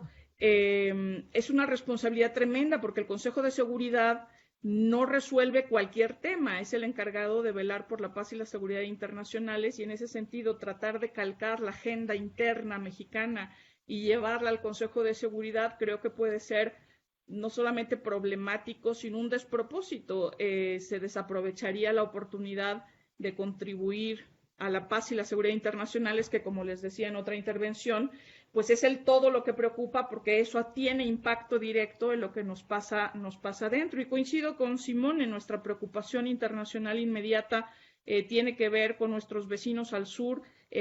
América Central no está tampoco pasando bien la pandemia, no que haya alguien que la pase bien, pero digamos que está teniendo consecuencias gravísimas para esa subregión, y desde luego lo que pasa con Estados Unidos y las cosas que podemos hacer con ellos, siendo innegablemente nuestra principal relación con el exterior y de la que depende buena parte de nuestra economía, nuestro proceso migratorio, nuestra cultura, nuestra sociedad en muchos sentidos. Entonces, en ese sentido, creo que México necesitaría plantearse de manera distinta su participación con el exterior, y que si de verdad se ha puesto encima el reflector de Consejo de Seguridad o busca la dirección de la OMC, etcétera, pues se tiene que dar cuenta que eso es un enorme reflector en el que verán pues nuestras virtudes y nuestros defectos también, y que tendríamos que tener un discurso coherente si de verdad queremos contribuir como corresponsables que somos a un mejor escenario internacional. Gracias. Muchas gracias, Erika. Justamente hablando de coherencia, hablando de darnos cuenta de lo que está exacerbando el COVID, así como ha exacerbado algunos de los defectos de nuestro propio sistema, creo que también ha podido exacerbar algunas de las virtudes y de los impulsos de innovación que a veces hemos visto en la misma sociedad civil. Entonces, sin duda, son claroscuros los que nos deja el COVID. Simone, adelante. Sí, gracias. Yo, bueno, apunté de lo que mencionaste, Bernadette, como 3 cosas que quisiera como que profundizar. Una, este tema del clima que preguntaba, ¿no? Digamos, la aportación de alguna manera del COVID al asunto de la disminución, si quieres, de gases de efecto invernadero, el aire más limpio, etcétera. Pues sí, digo, hubo por ahí un momento en el que monitoreamos la situación en las ciudades, o que estaban, digamos, asociándose claramente una disminución de la contaminación debido al hecho que justamente la gente no se mueve, no utiliza carros, no utiliza transportes contaminantes, etcétera, etcétera. Pero eso es un tema muy temporal. Digamos, sabemos que el cambio climático, justo lo que le llaman antropogénico, es derivado, ¿no?, de los efectos, digamos, de la interferencia humana, por así decirlo, en la naturaleza, en particular el modelo de desarrollo, ¿no? Entonces, el uso de combustible fósil, etcétera, etcétera. Entonces, sí es claro que ahí se notó clarísimamente la interdependencia del ser humano con el entorno, y por supuesto la modificación del entorno ambiental con sus prácticas, ¿no?, y modos de vida. Entonces eso quedó muy claro y plasmado. Pero es un tema de 3 meses, 4 meses. Una vez que reempieza en China, ustedes vieron, pues levantaron el confinamiento, y bueno, empezamos con los niveles de contaminación en las ciudades nuevamente. Entonces, justo cuando yo le decía que este tema va al corazón del asunto de la transición energética y de la urgencia climática, es importante que lo ponemos en esa perspectiva, es decir, pensar y tomar la ocasión de esta pandemia para replantear de alguna manera las mismas formas en las que nos estamos moviendo. Finalmente es una paradoja, pero el virus se mueve igual con los mismos medios de comunicación que por supuesto que utilizamos como seres humanos. Se contagia porque nos movemos, porque utilizamos el transporte, etcétera, etcétera, o tocamos cosas que están contaminadas. En fin, hay muchas cosas ahí interesantes, y esta relación clima, ambiente y clima, COVID va por ahí, ¿no? Entonces te diría, sí es una cuestión temporal, pero vémoslas a largo plazo. O sea, yo siento que, como decía Miguel en su momento, es un proceso demasiado largo. Ha tomado, ¿cuántos son? 25 años que hablamos de COPs, de reuniones, y la verdad que la respuesta internacional es demasiado lenta. Y al contrario, la respuesta del ambiente, si quieres, de la naturaleza, respecto a la agresión que le estamos haciendo, también es muy rápida, y mucho más rápida de lo que estamos pensando.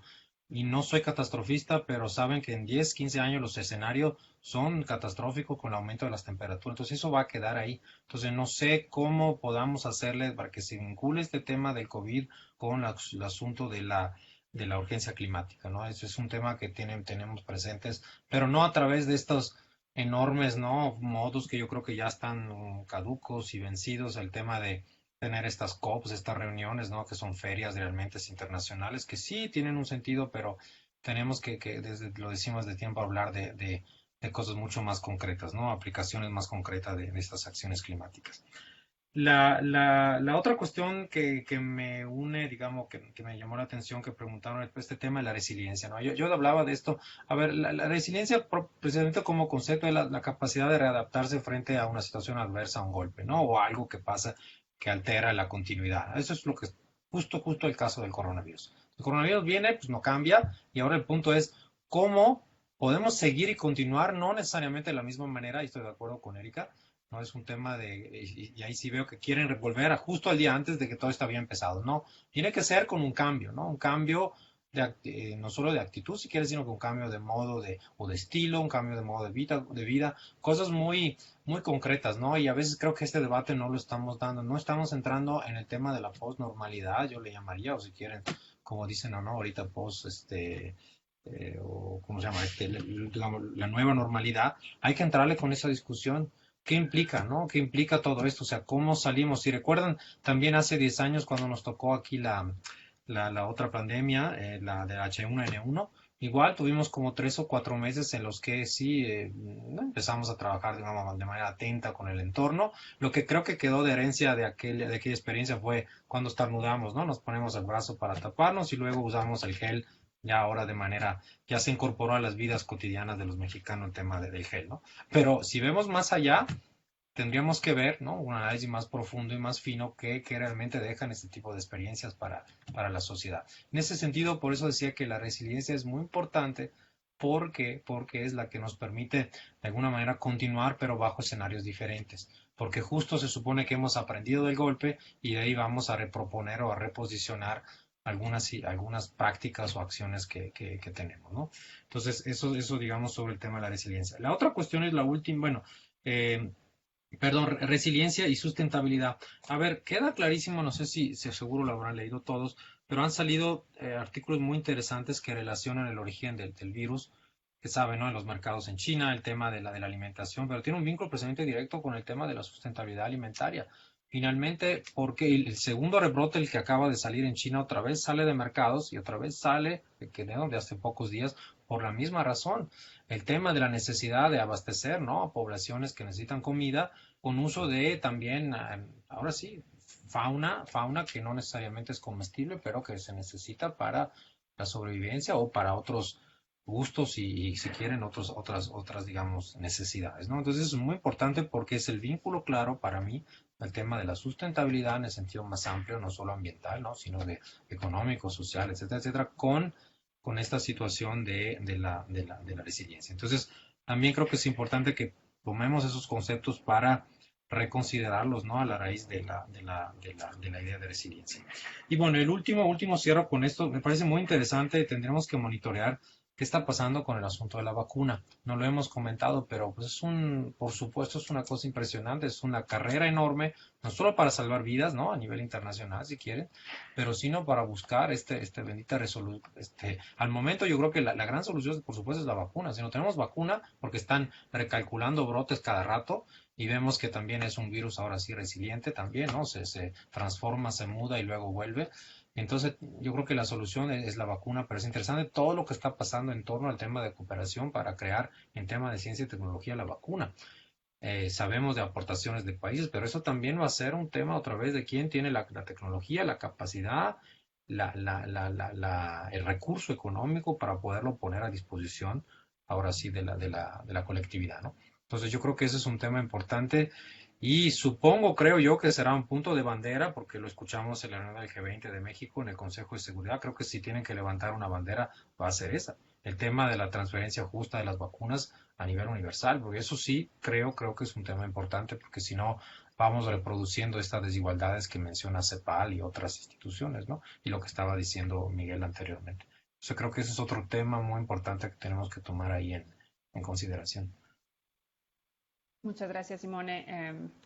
Y también ante competencias que ya estamos viendo de manera muy clara, ¿no? Con impulsos a acaparar o tratar de limitar y dar el acceso a sea medicamentos o vacunas, etcétera. Miguel, adelante. Sí, muy brevemente, porque creo que Erika y Simone ya han profundizado en todos los temas, o en parte de los temas. Claro, lo que viene a partir de ahora, eh, yo no sé si vamos a ser capaces de, de asumirlo o de pensar de una manera diferente, o si vamos a querer, como bien decía Erika, volver a la vieja normalidad, ¿no? Que no es necesariamente demasiado buena. También es cierto que esta nueva normalidad eh, trae algunas cosas o parece vislumbrarse algunas cosas que no son tampoco especialmente positivas. De que, en fin, a partir de ahora tengamos que ser tremendamente distantes y que eso contribuya a que cada vez seamos más autónomos, nos relacionemos menos entre nosotros físicamente, que al final acaba siendo un elemento que define nuestra humanidad, pues no deja de dar cierta tristeza también. Si esta nueva normalidad va a significar que vamos a tener muchas dificultades para relacionarnos físicamente con nuestros congéneres, pues en fin, no parece la mejor no parece la mejor de las noticias. Ahora bien, sí es cierto que hay algunas cosas que se han ido generando y que yo creo que habría que poner en valor y que habría que seguir estudiando y seguir avanzando. Las relaciones laborales, no las hemos comentado. Todo lo vinculado con esto que estamos haciendo ahora o similar, que es el teletrabajo, el home office, o como queramos denominarlo en cada uno de nuestros países.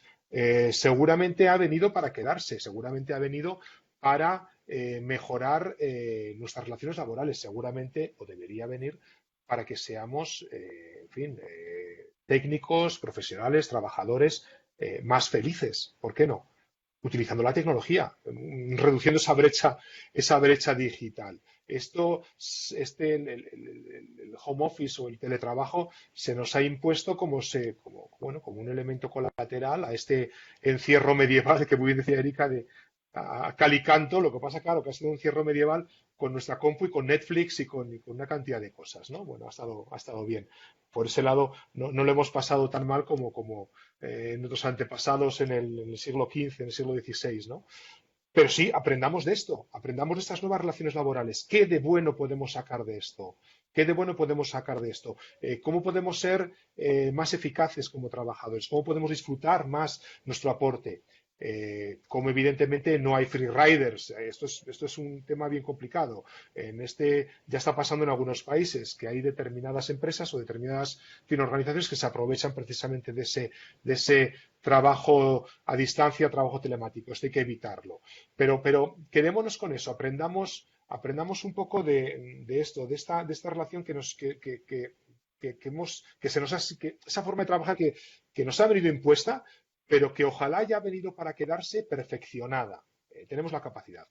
Y luego una cosa absolutamente maravillosa, que a muchos seguramente no sabemos manejarla muy bien, pues ya tenemos cierta edad y porque no habíamos vivido esto nunca, no me refiero a lo del coronavirus, que evidentemente ninguno de nosotros, pero yo creo que es absolutamente, para mí, impresionante la cantidad de información, la cantidad de conocimiento que estamos trasladando por la red segundo a segundo. ¿Cuántos webinars no hay todos los días? ¿A cuántos webinars no se nos invita todas las semanas? ¿Cuántos papers nuevos no aparecen relacionados con asuntos colaterales con el coronavirus? La capacidad de pensar, la capacidad de difundir ese conocimiento, yo creo que ha sido uno de los elementos positivos, por destacar alguno, que estamos viendo ahora. Esta difusión del conocimiento, esta casi democratización del conocimiento, que a veces es un poco avalancha, yo reconozco que es un poco avalancha porque uno no sabe qué leer de todo lo que llega, pero es algo verdaderamente maravilloso. ¿Por qué no podemos domesticar esta capacidad, que ahora quizás es un poquito salvaje, de comunicarnos, de interrelacionarnos a través de la tecnología para intercambiar conocimiento, para trasladar experiencias, para crear? ¿Por qué no? Estamos hablando siempre de temas científicos, pero la creación es absolutamente básica para generar música, para todo esto que lo hemos testado casi a la fuerza y porque no quedaba otra en esta situación. Yo creo que debemos meditarlo, debemos asentarlo y se abre un campo de generación de capacidades, de transmisión de conocimiento absolutamente maravilloso. Yo creo que esa es la mejor, quizá la mejor muestra, lo que estamos haciendo, incluso este seminario es una muestra de esto, de que no es difícil superar y debemos ya quitarnos, que es muy antiguo, todos estos ejercicios de suma cero. Eso está superado. Si utilizamos aparatitos como como estas máquinas que tenemos aquí, o nuestros teléfonos, y nos comunicamos con todos los que están al otro lado, esa generación exponencial de conocimiento y, por lo tanto, de riqueza es posible. Hay esperanzas positivas. Es que sepamos utilizar esto, que sepamos utilizar todo esto que nos está pasando, que no seamos flacos de memoria, que pasado mañana volvamos a la vieja normalidad con todas sus hipotecas y con todas sus dificultades. Hemos aprendido cosas tremendamente importantes. Lo que ocurre es que las estamos aprendiendo de una forma quizá a trompicones, a empujones. Ojalá en pocas semanas o alguien esté pensando ya cómo domesticar toda esta fuerza que se ve ahora en las redes, que se ve en las comunicaciones, pues bueno, pues para lograr ese mundo de desarrollo, ese mundo de consumo diferente, esas relaciones humanas más humanas, esas relaciones con nuestro ambiente más humanas, y que, como digo, no dependen y que no están basadas y que no deben estar basadas en el suma cero. Si yo gano, tú pierdes. Si yo no contamino, tú vas a contaminar por mí. Superemos esto. Eso realmente es terriblemente viejo, terriblemente anticuado, y creo que esta pandemia y la situación de confinamiento en el que estamos nos están demostrando que hay una forma diferente de hacer las cosas. Ojalá seamos capaces.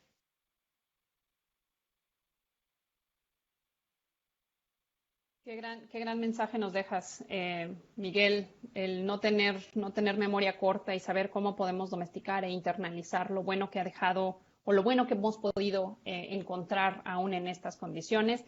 También, como bien mencionan algunas personas en el chat, hay una gran brecha, ¿no? En donde pues, no toda la ciudadanía tiene el mismo acceso a la tecnología, no toda la ciudadanía tiene el privilegio que algunos tenemos de poder estar en este tipo de intercambios, de poder estar, como bien decían, no recuerdo quién de los tres ponentes, con Netflix, con cualquier cantidad de estímulos, aún estando en casa. Entonces, sin duda nos hace pensar y nos hace tener perspectiva de lo que estamos teniendo, lo que estamos disfrutando y los retos que también enfrentan otras poblaciones.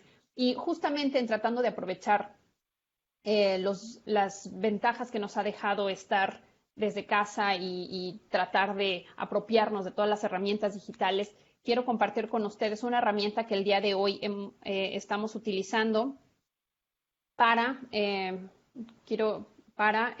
documentar esta mesa, documentar los comentarios, las preguntas, las propuestas que han hecho los diferentes participantes. ¿Están viendo mi pantalla? Si alguien nada más puede abrir su micrófono y decir que sí. ¿O no?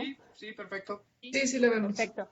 Muchísimas gracias. Esta es una herramienta que hemos utilizado en diferentes espacios como talleres y que permite hacer procesos participativos, ¿no? A veces nos sentimos que en esta nueva normalidad de distancia física se reducen también las posibilidades de tener encuentros significativos. Sin embargo, con diferentes herramientas podemos empezar o podemos tratar de reducir esa distancia física. Y esta, por ejemplo, es un lienzo, es un mural en donde, conforme fueron hablando los diferentes ponentes y fueron respondiendo a diferentes preguntas, fui organizando la información en diferentes espacios, en diferentes cajas, y es algo que se puede hacer también con diferentes personas que se pueden ir sumando y poniendo ahí sus ideas. Entonces, simplemente es una probadita de algún tipo de herramienta que nos puede ayudar también a sacarle provecho a este momento en donde no podemos hacer, por ejemplo, talleres participativos, no podemos sentir el calorcito de estar en una reunión física, pero sí podemos tratar de encontrar otras opciones para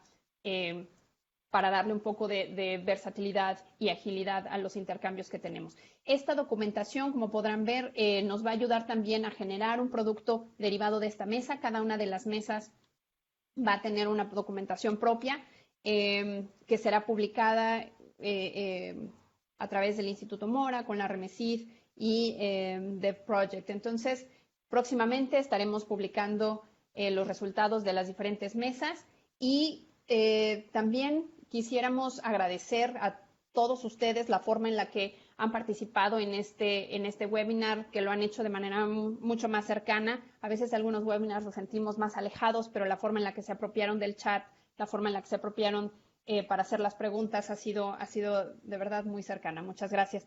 Sin más, quisiera hacerles dos propuestas. Una es invitarlos a la próxima sesión.